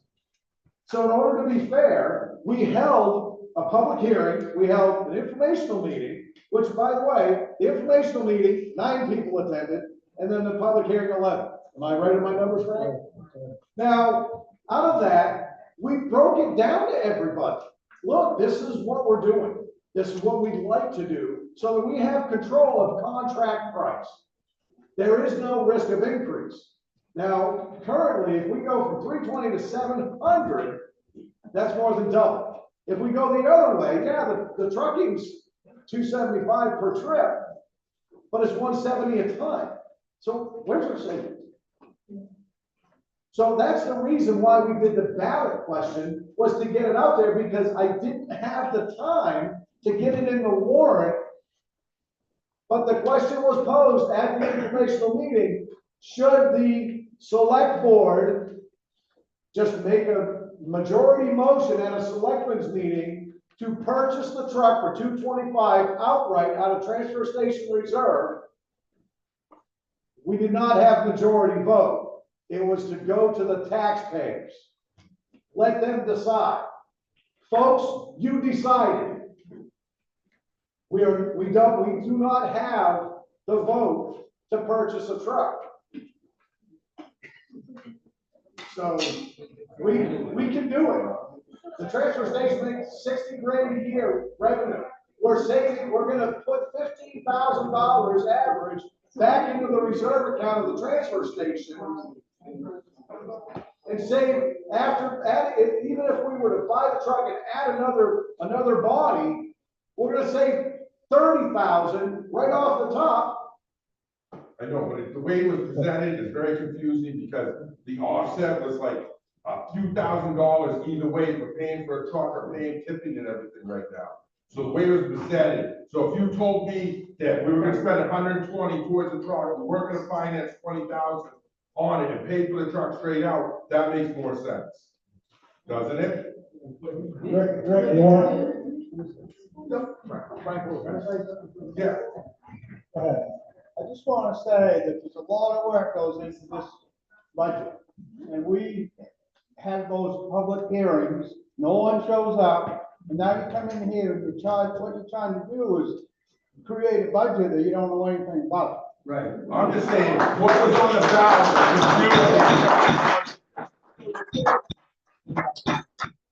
so we don't got a truck either way, so it doesn't matter. I'll apologize if that ballot question seemed confusing to anybody.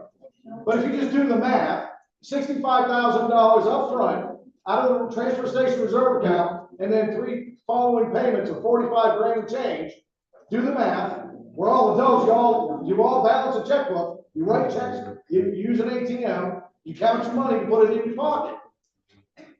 It's basic math. The total price, $225 and change. This is the aggravating part for this table, folks, is we did informational meetings. Nobody shows up. You did it on the same night of the school board meeting. We did public hearings. Nobody showed up. Okay, you've not been recognized. There's a gentleman way in the back with a red hat, had his hand up for quite a while. Yes, sir, you. That's you. I'm sorry, you're a baseball hat. You had the meeting on the same night as the budget vote for the school. No wonder you have a great number of people there. Have we accounted for the insurance that it's gonna cost to run it? The maintenance that it needs for the truck? One at a time. Well, I'll address about the budget meeting. That was a public hearing, and I had to do it statutorily 10 days. And we adjourned that public hearing 30 minutes prior to the budget vote for the school. So people had the opportunity to go. I myself did not go because I was out here with 2 taxpayers until 10 after 10 at night answering their questions and concerns. So that's where I was. But the informational meetings were not done on the public school time. The public hearing. Board meeting at school, again. political. Oh, okay, let's get back, You say lawyer too, come and put some. let's get back on track. She's asking the select board direct questions that she wants answers to. Mary. And insurance, how much is it gonna cost? Have we taken that into account? Maintenance and insurance, I believe we looked into that, and it was minimal increase, less than $1,000 to have a brand new Yes. truck. Less than $1,000 to add the truck for the yearly cost, and it's a brand new truck, or would have been a brand new truck. So warranty, so I would guess the first couple of years, it'd be pretty low, other than oil changes, filters, maybe brakes, but it's not gonna fit that kind of maintenance. So less than $5,000 a year, for just maintenance in the first couple of years, if we had been authorized to buy a new truck. Can I have my phone for a second? Just a second, you've got one moderator at this meeting, and you're stuck with me for now. I've seen a couple of people ahead of you, we're not gonna let one person take over.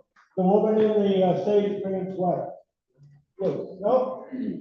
Okay, fellow with the thing on his wrist. All right, I want to apologize if anyone feels full. But you have a great community. The Board of Selectmen works very hard. The people that meet on Tuesday night with the Board of Selectmen work real hard to make sure the town functions. I understand, I'm new to town. I can see where questions are being asked to the Board of Selectmen and not being answered. But you also have to understand their frustration when they are doing all these extra meetings. These guys don't get paid a lot. I'm 40 years old, I got 4 kids. I'd love to be a selectman, but I can't afford it as a businessman. Everybody's talking about the wages. These guys barely get anything. They give a lot of time, and I'm not saying I agree with Rick or any of them. But what I am saying is, let's calm down. We're all here to run a business, and it's called Brownfield. Very well said. Is there, I want to make sure I get people whose hands I haven't seen before. Is there anybody who I've not heard from on this item? Yes, sir. Are we voting on a truck, or is there something else that's up there? No, we're voting on, you're voting on Article 11, which is all the 177,000, all the stuff that goes in the transfer station operation. So should we do that? And if you'd like, Yes, ma'am. are we ready to vote on Article 11? Okay. Article 11, see if town vote to raise appropriate the amount of $177,050 for the overall operation of the transfer station, with any unexpended funds to be rolled over to the transfer station reserve account. All those in favor? Those opposed? The article is accepted. There is a dilemma as a moderator at times. I think I can sometimes predict how this is going to go, but on the other hand, you folks have all come out here tonight to be in and participate in a town meeting. So I'm generally in favor of letting people argue, even if it's a bit too long. So anyway, Article 11 has been. Point of order. Yeah. I would like to offer a motion to reconsider Article 3.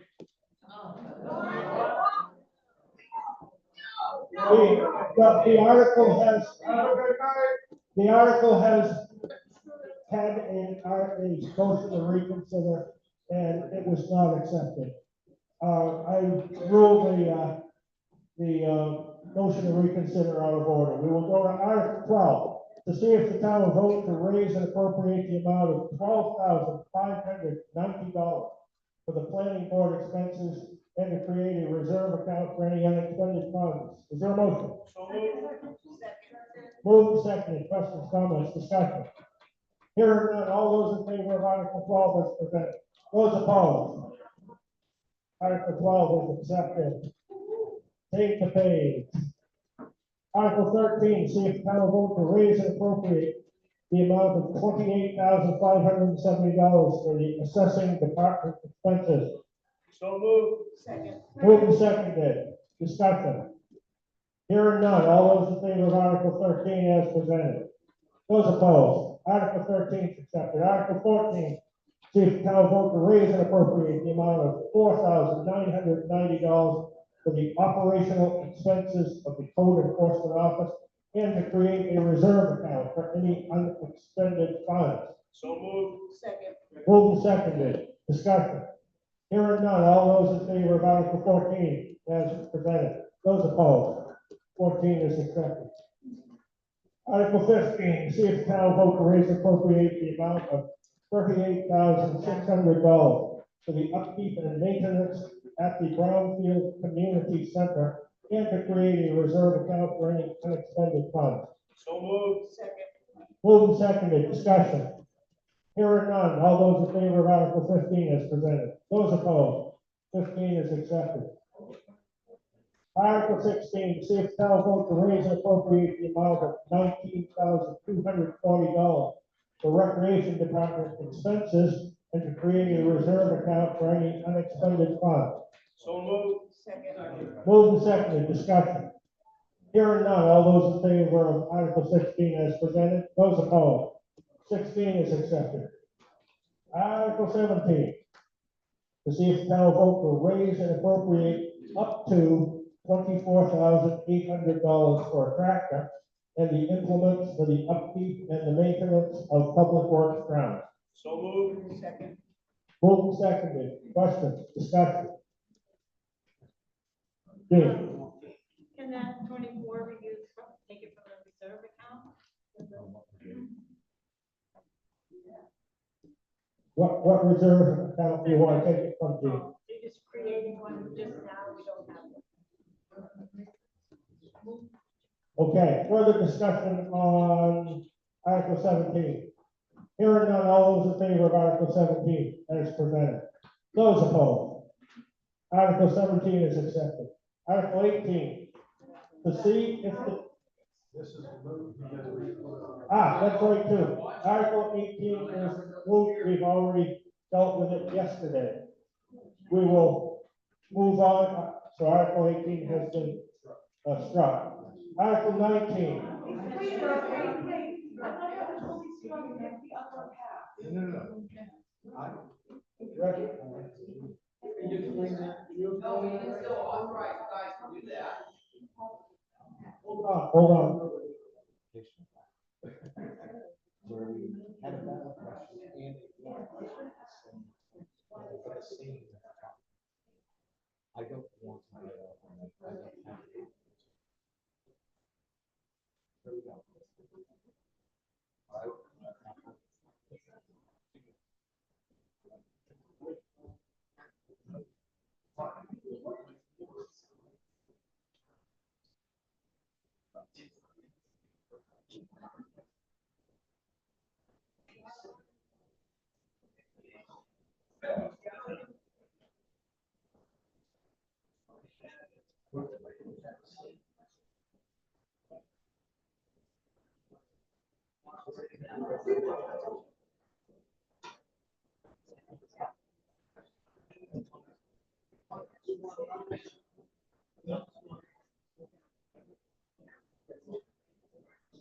Okay.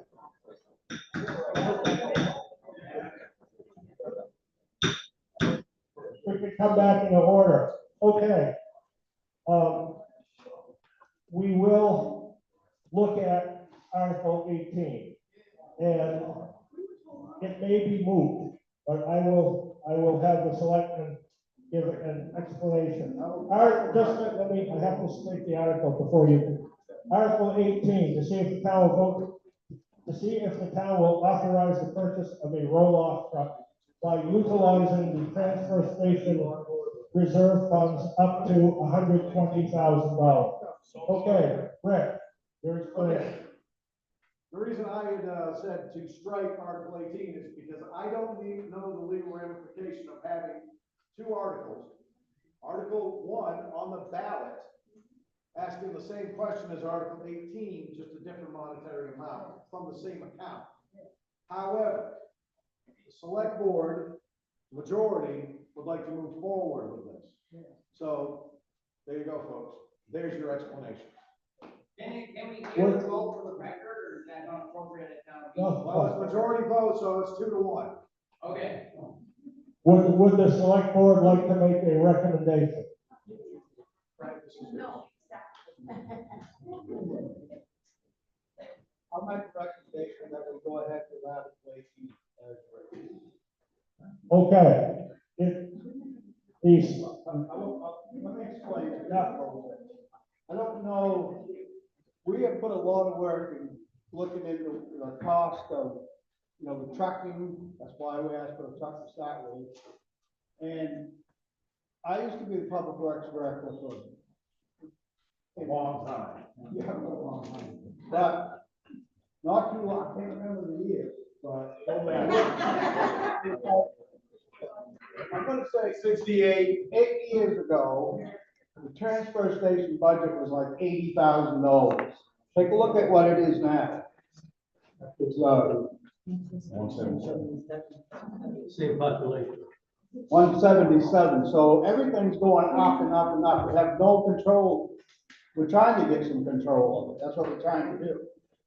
So I think with all the confusion with this truck and adding it on, that a lot of people don't understand what they was voting for. And we don't, and another thing I want to say, just to get it out there, is we have a selectmen's meeting every Tuesday night. But that's not the only time we meet. We have had a lot of weeks we meet at least 3 times a week with workshops and whatever. So we have put a lot of time into it. We're not just pulling these figures out of the air and saying, let's try this, see if it works. We're trying to save people money. That's what we're trying to do. I would like to add to Article 18. If you're considering Article 18, you need to also consider Article 19. We have 3 public works employees, and we have 2 full-time transfer, not considered, they're there 3 days, transportation employees, and a seasonal guy, but only one of them has a CDL. So it's, with a truck, we're gonna need that body. We have sick time, vacation, I mean, there's a number of things that can happen with 3 people, and then we have 5 containers that need to get hauled out of there. We don't have a driver. So, just consider it, please. in the green. All I have to say is I believe we voted on this yesterday, and why this discussion is happening right now is really aggravating. And I think we need to move on from it, move on. And number 2, I don't think anyone in this room needs to hear him say over and over again how they sit there and they do the meetings and how many people show up. The people in this room are working hard to pay their taxes, okay? So we're sorry we can't make those meetings. But we try to be as involved as we can. Remember that.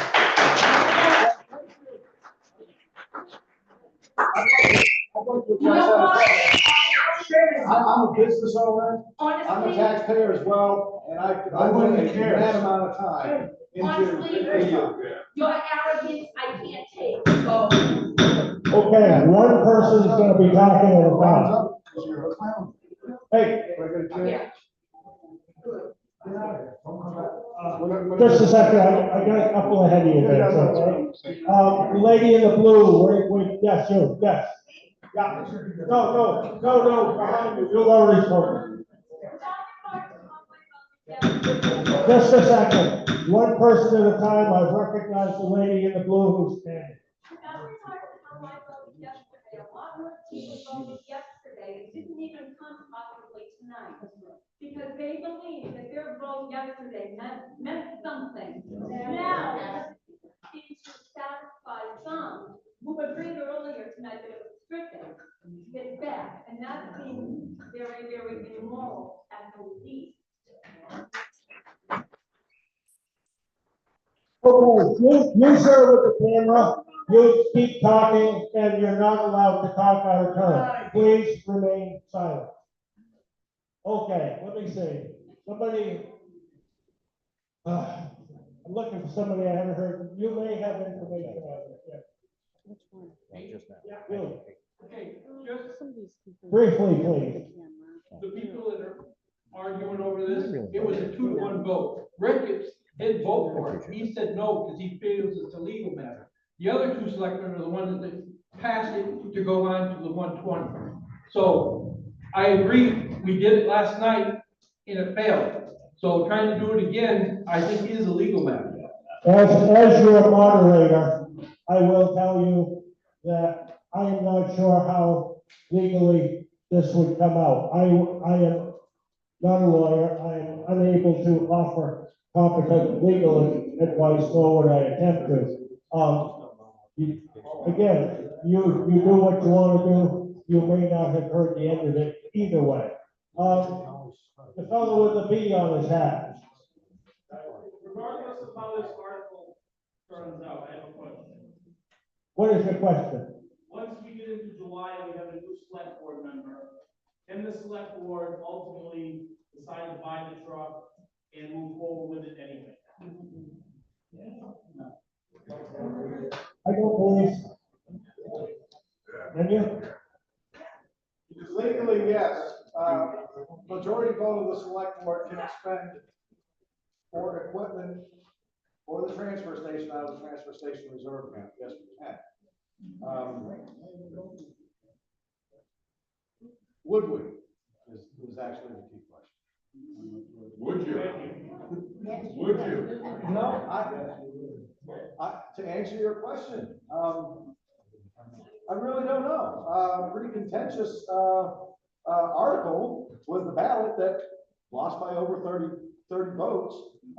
And the referendum was 296 turnout, and it lost by 30 votes, and we don't have a quarter of that here. So which way do we go, folks? Do we just say, all right, the people that don't want to do it, screw you, we don't care what you got to say? I mean, it puts us in a really tight spot.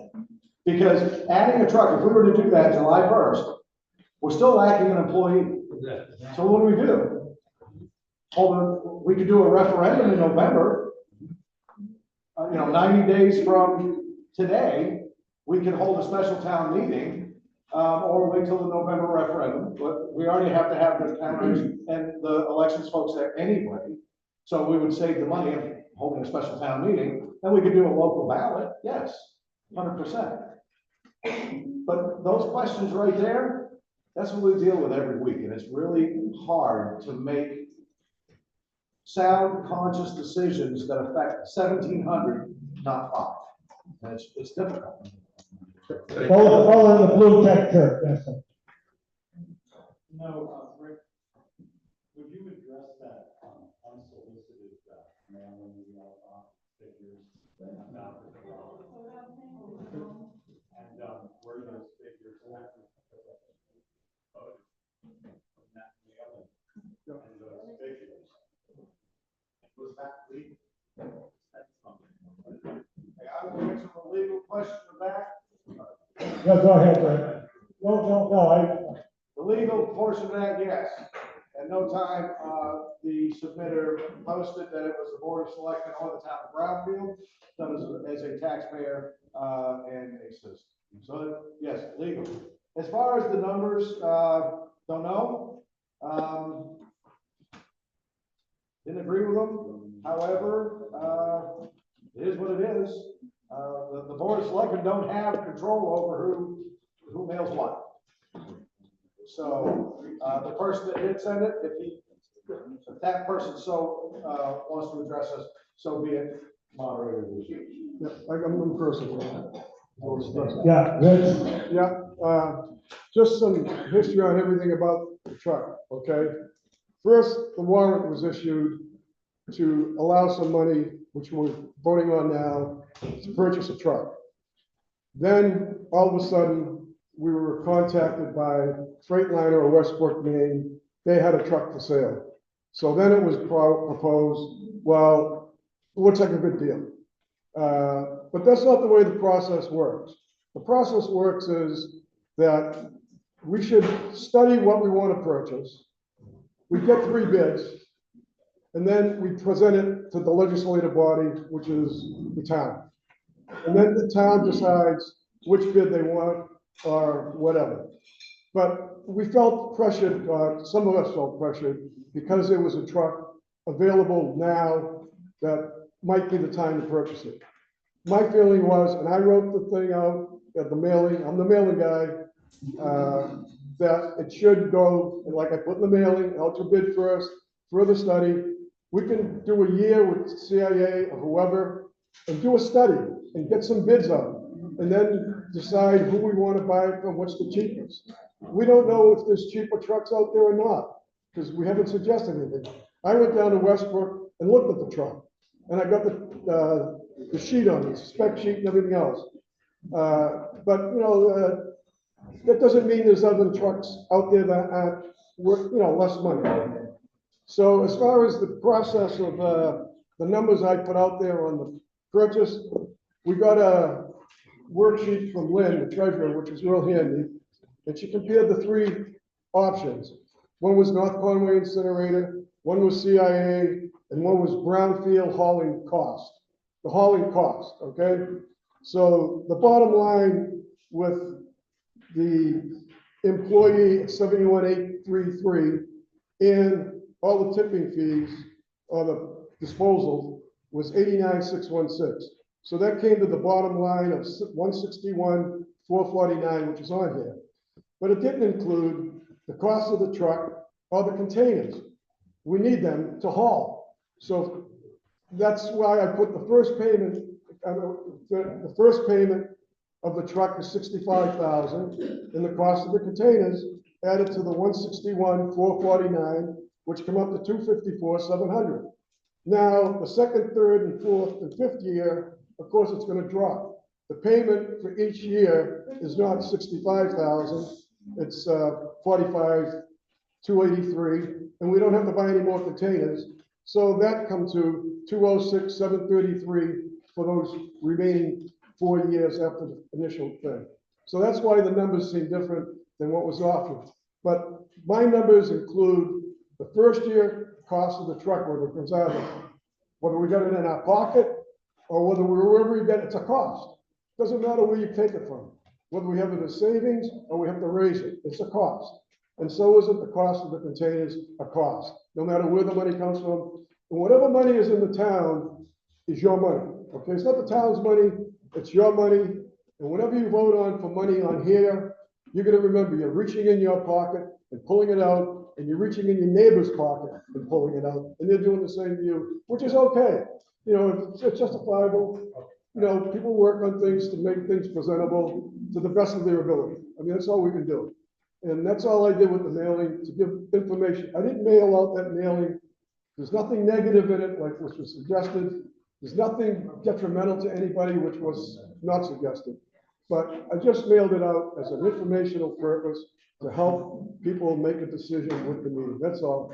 So if anybody has any more questions on it, I'd be happy to answer. Yes, did you have something? Rick, did you have something? It's not a requirement for us to get 3 bids and go to the public. It's not a requirement. Okay, I'm gonna pick up some hands that I saw roughly in order of what I saw in the brown shirt. Yes, sir. Sort of in respect of everyone's time and given the dubious nature of voting twice, would it make sense to table Article 18 and 19 until that legal question is resolved to know whether a second vote would even matter? Why don't we just vote on The procedure is to postpone consideration until a time certain. So we would have to say a time that essentially continues this town meeting to that time. Let's say it's the 32nd of July. I know that ain't a real date, but let's say we say we'll reconvene at 6 o'clock on the 32nd of July. Then it's the same meeting. If we don't deal with this, or people in and pick it up without saying when we're gonna do it, you have to call a whole new town meeting with all the legal notification and all that stuff. So it's sticky. Vince, Yeah. briefly, please. Well, if you vote no on, on the two articles, okay, and the study is done and it's determined that we should do our own hauling, then we'll have a special town meeting to meet all the requirements for the money and everything. We don't need to table it and then try to catch up, and I don't mean to be offensive. But, you know, we should just do a study, and there is a bidding, it's not law on bidding, but it's strongly suggested that it goes to the legislative body with the bids. So it could be done with another, we've always had special town meetings for things, and it's not that, and there's no reason not to try and consider hauling our own trash. That's not the issue. The issue is, do we have enough information to do it? Okay, in the interest of moving this along, we'd like to try, two things. One is a non-binding show of hands. And a consensus vote, who would be favored to take Article 18 and 19, defeat them this evening and run them on the November referendum ballot? Would that be acceptable to me? Yeah. Okay. Yeah. People generally like that? With that, we would do it November, referendum. We're not going to leave my calendar, also for the information meeting I just have one question. Is it gonna be exactly the same as 18 and 19 are written now that we're gonna vote on, or are we gonna change it again? We don't know. We don't, I can't answer that. The Article 19, I think we could consensusly say yes. So why That not? would be the same. Okay. But Article 18, I can't guarantee that. If we can't find a truck, what's the sense of spending $120,000 on a truck that's got 700,000 miles, and we're buying somebody else's headache? No, I agree with that. So, I just wanna know where we're at. back to that, would the consensus be all right if that number changed from Article 18? Does it have to be 120? Is that the general consensus here? Or we can, if we can have a new truck to 25? Again, this is a non-binding question, it's not a vote. I'm just trying to get a consensus. Yes. Okay, Yep, my feeling. very briefly, Ben, I'd like to move along. My feeling is, if we take another vote, I think it should go to a public hearing, a public vote town meeting, special town meeting like we have here, so we can discuss it, rather than on a referendum like we did yesterday. And there was a lot of, mix up about it, people didn't understand certain things. So I think if we do anything, it should go to a special town meeting. And at that special town meeting, if other things come up during the course of the year, we can add that to the special town meeting. That has to be done. Okay, thanks, Ben. I want to put out there, it's the November referendum. I may be using the wrong verbiage, but November referendum is a yearly thing, and we can have an open special town meeting. It is our choice. It doesn't have to be ballot. So we can do an open town meeting. That's not a big deal. What I was saying is, by utilizing the November timeframe, we're saving money from holding a special town meeting and paying the ballot clerks and everybody for the extra time to do it. So November gives us that opportunity. Two birds with one stone, folks. It's a local ballot. Okay, everybody I see with their hand up has already spoken. I'm gonna ask you to be real brief, like 25 words or less. Yeah, okay. Do we own any of the containers that are there? Yes. Okay. We ordered the containers. This is one of the things that we had to make a decision on as a select board. The containers, the compactors have a rental fee, $150 a month, and we had an open top that was at $150 a month. So we bought those out of utilizing the transfer station reserve account.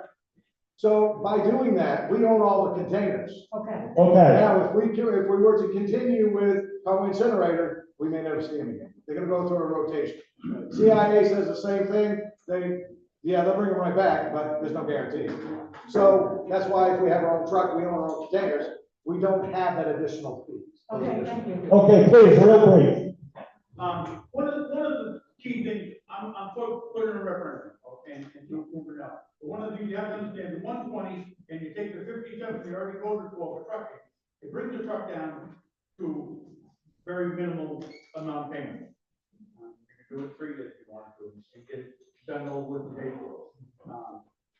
That's just another thought. Okay, sir, real quick, please. Didn't we address this issue clearly in Article 11 already? Next year? No, that's transfer station operations, that's not buying truck and stuff. Yes. This book, this article was in this book, and anyone could come tonight and vote for these things.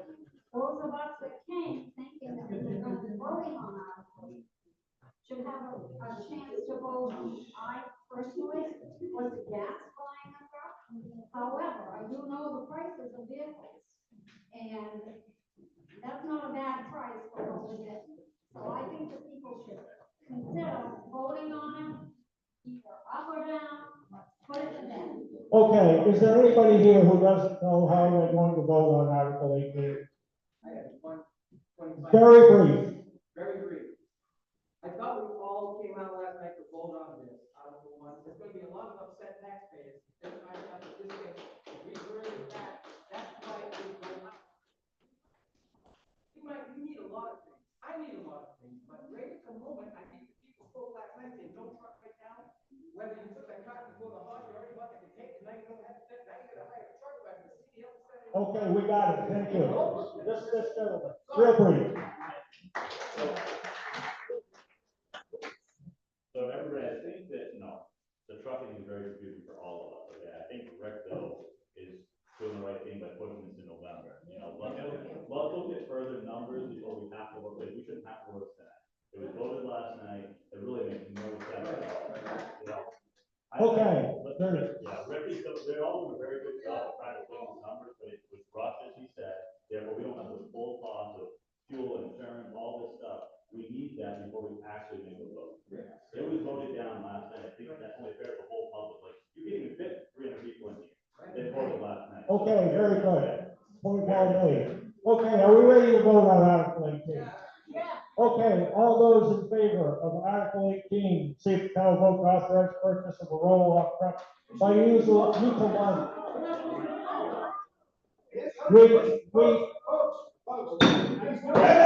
He's doing what he's supposed to be doing. You have to defeat Articles 18 and 19. I just asked for a consensus if the taxpayers would be upset if we did a ballot or special meeting in November. And you all consensus was, yeah, let's get the information and do it in November. Okay, Ricky, please sit down. Please sit down.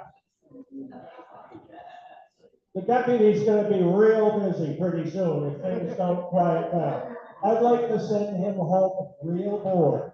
We don't want any excitement. Now, you can vote on these articles any way you want.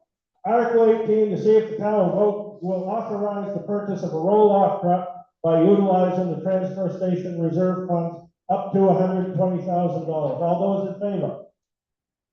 Those opposed? The article fails. Thank you. Well done. Article 19, to see if the town will vote to add a public works employee and to raise and appropriate the payroll up to $71,833. We hear a motion. Moved and seconded. Any discussion? I hope not. Hearing none. All those in favor of Article 19 as presented. All those opposed? Well done. The article failed. Article 20, to see if the town will vote to raise and appropriate the amount of $9,100 for water recreation. So moved. Moved and seconded. Comment. Hearing none. All those in favor of Article 20 as presented. Excellent. The article is accepted. Article 21, to see if the town will vote to raise and appropriate the amount of $26,500 for other in-town organizations. So moved. Second. Moved and seconded. Discussion. Way in the back, lady. Yes. Yes, you. Yes. Were requests made on all of these? Yes. Nonprofits, you actually received requests. Yes. Sir? Yes. And these budget items, the increase? No. No, this is what's called a closed article. Okay, are we ready to vote on Article 21? All those in favor of Article 21 as presented? Those opposed? Article 21 is accepted. Is there anyone here from the Historical Society? Are you gonna have the cookie thing this year? Oh, there'll be fudge too? Okay, early in December, keep your eye on the shopper's guide. The Historical Society has a deal. You go down to the Masonic Hall, you buy a box, you fill it with cookies and fudge, you raise your triglycerides and support the Historical Society all at the same time. Okay, let's move to Article 22, to see if the town will vote to raise and appropriate the amount of $19,299 for the out-of-town organization. So moved. Second. Moved and seconded, questions? Hearing none, all those in favor of Article 22? Those opposed? Article 22 is accepted. Article 23, to see if the town will vote to apply $180,000 from the surplus account for a new ADA compliant playground. So moved. Seconded. Moved and seconded, discussion. Sir? This seems like a very big expense in 1 year. I would propose that we do this over a 2-year period and reduce this by $100,000. Further discussion on the ADA playground. Yes. Now, I'm on the playground committee. We've been doing a lot of investigating on playgrounds. And the old one that's out here has to be turned down because it doesn't pass state inspections. Playgrounds are running anywhere from $100,000 to $250,000. So $180,000 is what we've been looking at. That includes making it ADA compliant and making sure that the playground is safe and putting fences up and everything around it. So the playground committee is working really hard. We will pick the best, whatever money you guys allow us to have, we'll pick the best 3 playgrounds we got and present it to the select board and let them decide which one we're gonna do. But $180,000, that includes everything that we have to try, that we're working with. And we have prices on certain ones right now. We haven't decided on what we're doing yet. We're still looking at other things. Further discussion on the playground. Yes, sir. Now, my understanding is the town has to put the $180,000 in that account. Am I mistaken, Lynn? Put it into the playground. That they have to, like, the town actually owes it. No. No. It says it comes from surplus in the article. Yeah, I understood that, but I thought that there was a tie back to the original, where the town got the property in the audit. Yes. Yeah, no, if you guys grant us $180,000, the playground is being moved, it's not being placed in that, so we don't fall under that jurisdiction anymore. The new playground will be put over here and fenced in, so we own it, we are responsible. It has nothing to do with the previous agreement that we had with you. Okay. Way in the back corner, yes, sir. I'm up with the playground, plan going down, the playground in the area of the softball field is an excellent spot. If you got small kids, while older kids are playing ball, so he's able to see. That's true. Okay, according to the rules of the new state laws, that old playground, when it gets torn down, we cannot put a new playground in because it's not 75 feet away from the ball field. So the ball is fall ball, whatever, if it hits a kid, the town is liable for it. That's why you do not go back to that. No, I understand that, I'm just saying, yeah, I heard that, so I didn't say that. Just fact is, Well, the reason why we want to put it out here is this is flat.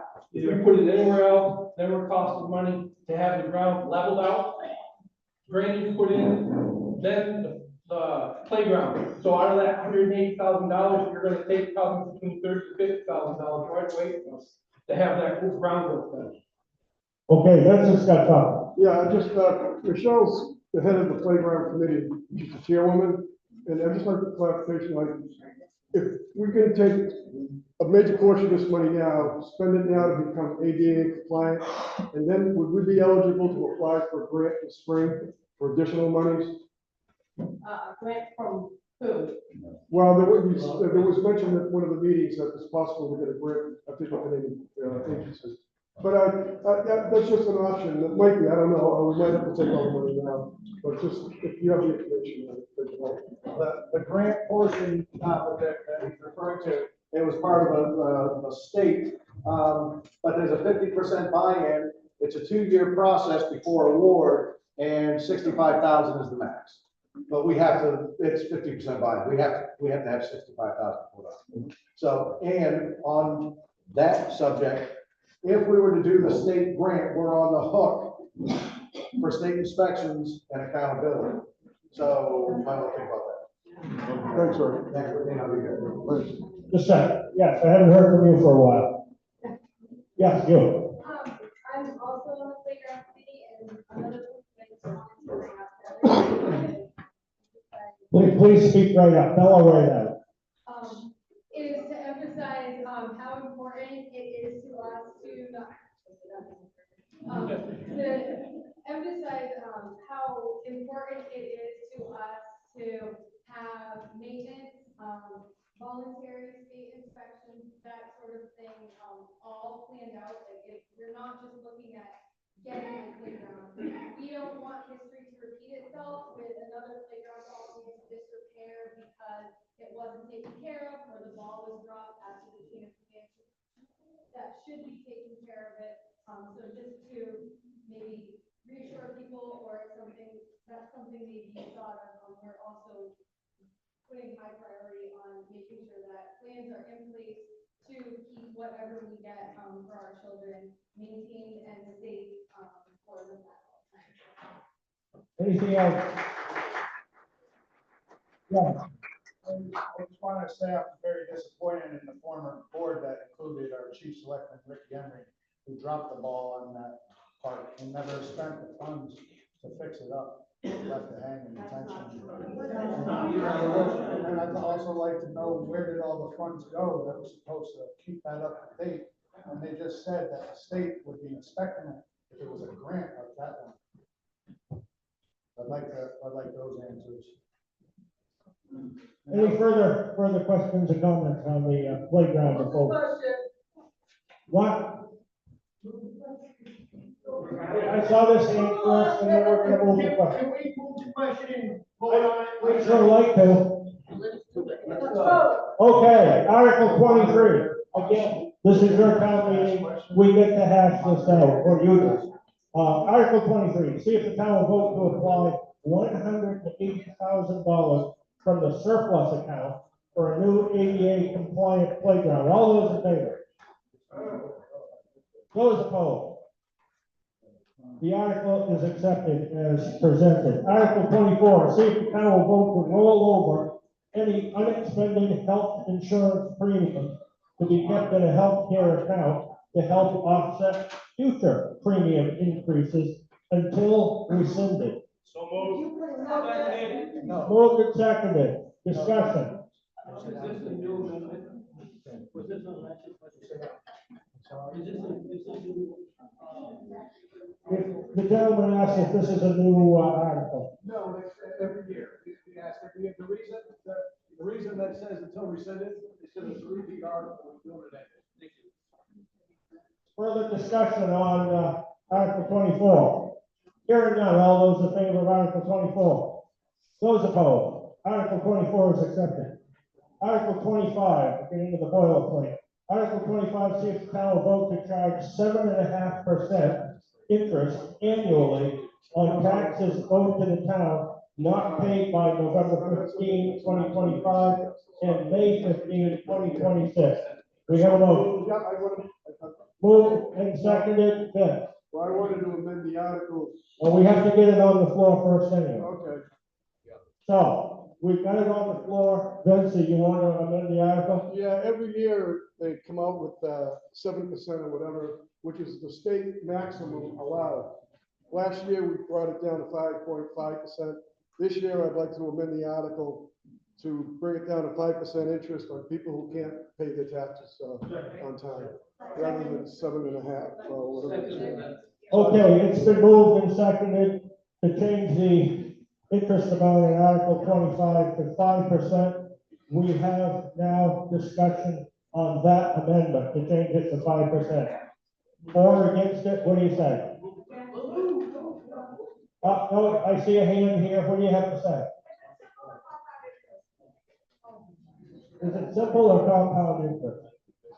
I suspect it's simple interest on the day it's overdue, isn't it? Yeah. Okay, the amendment is to change the 7.5% down to 5%. Are we ready to vote on the amendment? All those in favor of the amendment to change the amount of interest from 7.5 down to 5%? Those opposed? The amendment is approved. Article 25 is now to see if the town will vote to charge 5% interest annually on taxes owed to the town not paid by November 15, 2025 and May 15, 2026.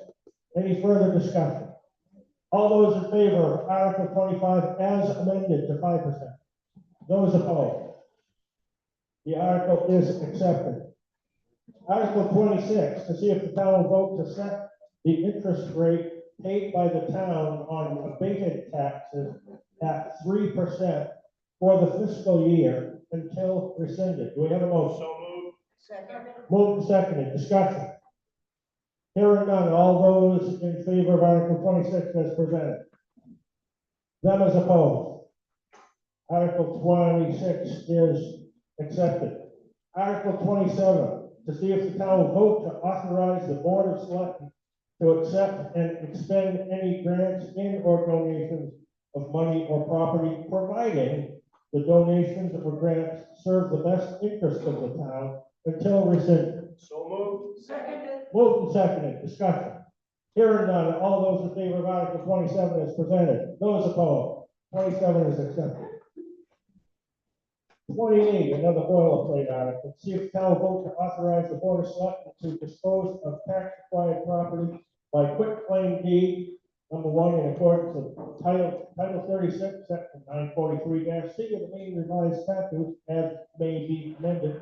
Or two, should the municipal officers be unable to list or sell the property pursuant to Section 943-C in any manner reasonably calculated by the municipal officers to establish the fair market value of the property. For sales to someone other than the former owner, excess sales proceeds as calculated pursuant to Section 943-C shall be returned to the former owner. So moved. Second. Moved and seconded. Questions, discussion? Hearing none. All those in favor of Article 28, those opposed? 28 is accepted. Now, Article 29, to see if the town will vote to hold, be right with you in a minute. To see if the town will vote to hold its annual town meeting on Tuesday, June 9th, 2026, and Wednesday, June 10th, 2026. Yeah, I'm not doing anything them days. Do we have a motion? Okay, it's been moved and seconded. You have an amendment? Yes, I'd like to propose an amendment. We hold the annual town meeting on 9 June for ballot vote. Bifurcate the town meeting and re-adjourn it 13 June, Saturday at 1 p.m. That should allow more people to attend the town meeting. Okay. The time can change, but the date is Saturday. We do the vote on Tuesday as historically done. Saturday we do. Okay, we have an amendment to change the annual town meeting next year to walk-in balloting on Tuesday, June 9th, and this kind of town meeting where we all get together sometime on Wednesday, the 10th of June, 2026, and maybe at 1 p.m., but TBD. That is the amendment. Do we have a?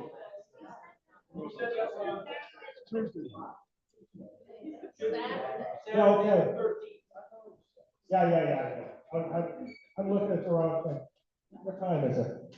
Okay, let me get that again. See if the town vote to hold the annual town meeting on Tuesday, June 9, 2026, and this part, the walk-in part, on 13 June, Saturday. Is there a second on that motion? It's been moved and seconded. Let's discuss the new time frame. Yes. Yeah, this comes up occasionally. Thing you gotta consider is, would you want to come here this Saturday as opposed to being here tonight? I mean, if you want to give up a Saturday in June, when, people can do whatever they want to do. Pardon me?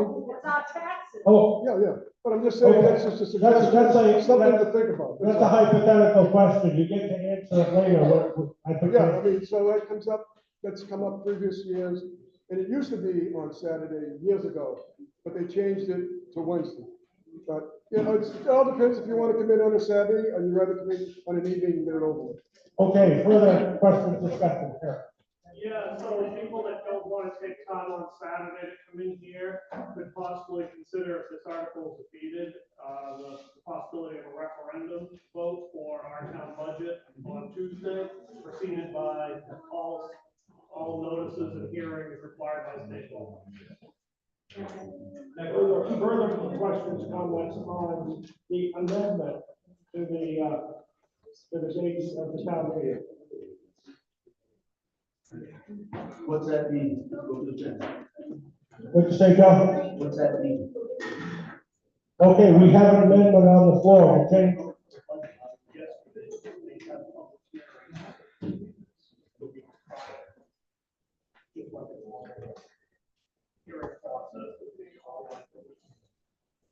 Well, because we have to defeat this one before this one can even be introduced. There is a motion on the floor. Yeah, that's definitely the best way. Okay, are we ready to vote on the amendment to change next year's town meeting to the Tuesday, Saturday operation? Are we ready to vote on that? Yes. Oh, I have one quick question. Real quick. Why wouldn't we vote on the ballot after the town meeting? We all spent over an hour discussing the truck on a ballot. And if we had voted after the town meeting, we would all have a full understanding of what the board of selectmen is trying to do with our town. We need to vote after town meeting or at town meeting the same day. I think there's good things to be said for both ways of doing it. Are we ready to vote on the amendment? The amendment is to change the days of the annual town meeting next year to the Tuesday and the following Saturday. Those in favor of the amendment, please raise your card. Those opposed to the amendment? Okay, the amendment failed. The article gets back to its original setup. To see if the town will vote to hold its annual town meeting on Tuesday, June 9, 2026, and Wednesday, June 10, 2026. Further discussion. Eric. I'd like to offer an amendment to Article 29 to read as follows: to see if the town will vote to hold annual town meeting Tuesday, June 9, 2026 by referendum vote according to all Maine law of notice and hearing, and yes, I have it right, which means Continue, Eric. which means that you're out of a job, unfortunately. But I'm retired. I'm useless anyway. the board of selectmen, the town clerk would set up a time schedule to have informational meetings. 2, 1, whatever is required prior to the June 9 vote. Those informational hearings would be on a Tuesday, Wednesday, Thursday, whatever evening that they decide at their discretion. They would be informational hearings on this warrant that we were voting on tonight. And then we would be asked to vote Tuesday, June 9th by referendum vote in the booth next door, just like we did yesterday. Okay. Eric made a motion, which I won't attempt to repeat, but basically it takes all these town meeting votes that we just voted on today and puts them at a referendum vote. Is there a second to that? Second. Been moved and seconded. Discussion. What difference between a referendum and a town meeting is, and the informational meetings, like we discussed, people don't come to informational meetings and hearings. They mostly come to vote. They want to come when they're here and it matters. And that only time is when you vote. It's not at an informational meeting or a hearing meeting or a referendum where you can't discuss it. But get opposing views to find out if you're wrong or right in your opinion. So that's my opinion. Yes, sir. I think these meetings are sloppy and messy, but they are essential to democracy, and I don't believe that we should ever usurp the opportunity for the public to come together and have this collective conversation. I don't wish to attempt to influence the direction of the vote, but I will tell you, I discovered something very interesting. Everybody thinks the town meeting is a northern New England thing. I found out there's an area in northern Minnesota, cluster of town, where they do the same things we do. And there's an area up in Switzerland. They have these divisions called cantons. It's kind of like between a town and a county. And they have town meetings just like we do. Yes. The referendum votes, if you ever look at how many people vote for a ballot, you're gonna see more people show up at a ballot than they do at this meeting. You're gonna have more people that are gonna get the opportunity to vote. Also, more people have the opportunity to do an absent vote than they will be able to come in here and sit for 2 hours to vote on ballot.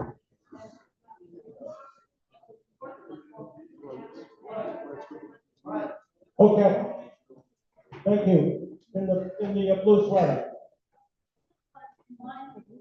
During COVID, we had a vote, we voted. Nothing was there. Library got no funds, the food pantry got no funds, Red Cross got no funds. That's right. We have to be here to talk these things out. Yes. Yeah. Yes. We heard that we need government, town people involvement.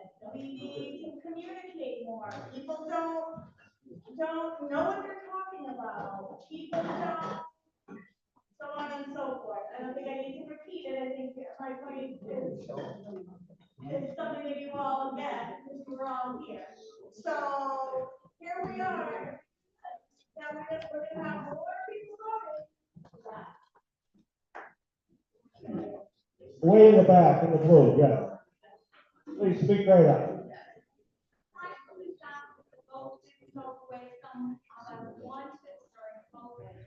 It's expanded the opportunity for so many more people to vote, which is really what we should be interested in having happen. Not that the dwindling numbers we see tonight of people sit here hour after hour. You want everybody to have an opportunity, have it so that they vote and approve in private, not that. Further discussion before we vote on the amendment. Yes. So Cindy Walker stood up at a meeting and asked a bunch of well-articulated questions to Rick. And she sat down and Rick didn't answer those questions. No offense, that's not why I'm bringing it up. But we're here holding these guys responsible. All of us are witnessing this. If we put it in a ballot, nobody knows. We're counting on that wonderful woman right over there. One person. I think that I would much rather make my decisions, you guys. Yes. Gentlemen, way in the back. Yes, sir, you. Yeah, I don't know, like, those information was like, on the truck, and it was like 10 people. Right. So, like, if you want information on it, and I know it's hard to get out, but you miss a couple hours of work, it's gonna save you in taxes to learn about the truck. You can't cost I me miss more. work, but I want to know about the truck. One person at a time, please. Any further comments on the amendment? Hearing none, if I could have that piece of paper. Because I can't remember what it said. Okay, we have an amendment to Article 29. See, we are not voting on doing it right. Okay, if everybody could stop talking, please, we'll get to home pretty soon. This is the amendment. We're not voting to do it right now. We might do that later if this passes. This is the amendment to Article 29 to see if the town will vote to hold annual town meeting Tuesday, June 9, 2026, by referendum vote according to all Maine laws of notice and hearing. All those in favor of the amendment as presented? Those opposed? The amendment failed. We will go back to Article 29 as originally presented. Article 29.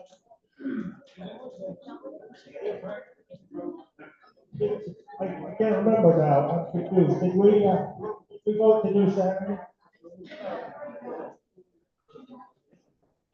Okay, you got me tuckered down here. We're back to. Okay, we're back to the original Article 29. Article 29, see if the town will vote to hold its annual town meeting on Tuesday, June 9, 2026, and Wednesday, June 10, 2026. All those in favor of the article is read. Those opposed? Article is accepted. Ben has a very brief statement. Yeah, I'd like to, thank everybody for voting for me in September, and giving me the opportunity to serve 9 months with Rick, and Frank, and all the members on the boards. It's been a real, not always a joy, but always a pleasure. And they're always people. Okay, before we leave, there is one very important matter that is not on your printed warrant. The moderator would entertain a motion to adjourn. All those in favor? Yeehaw, thank you very much. This is so fun.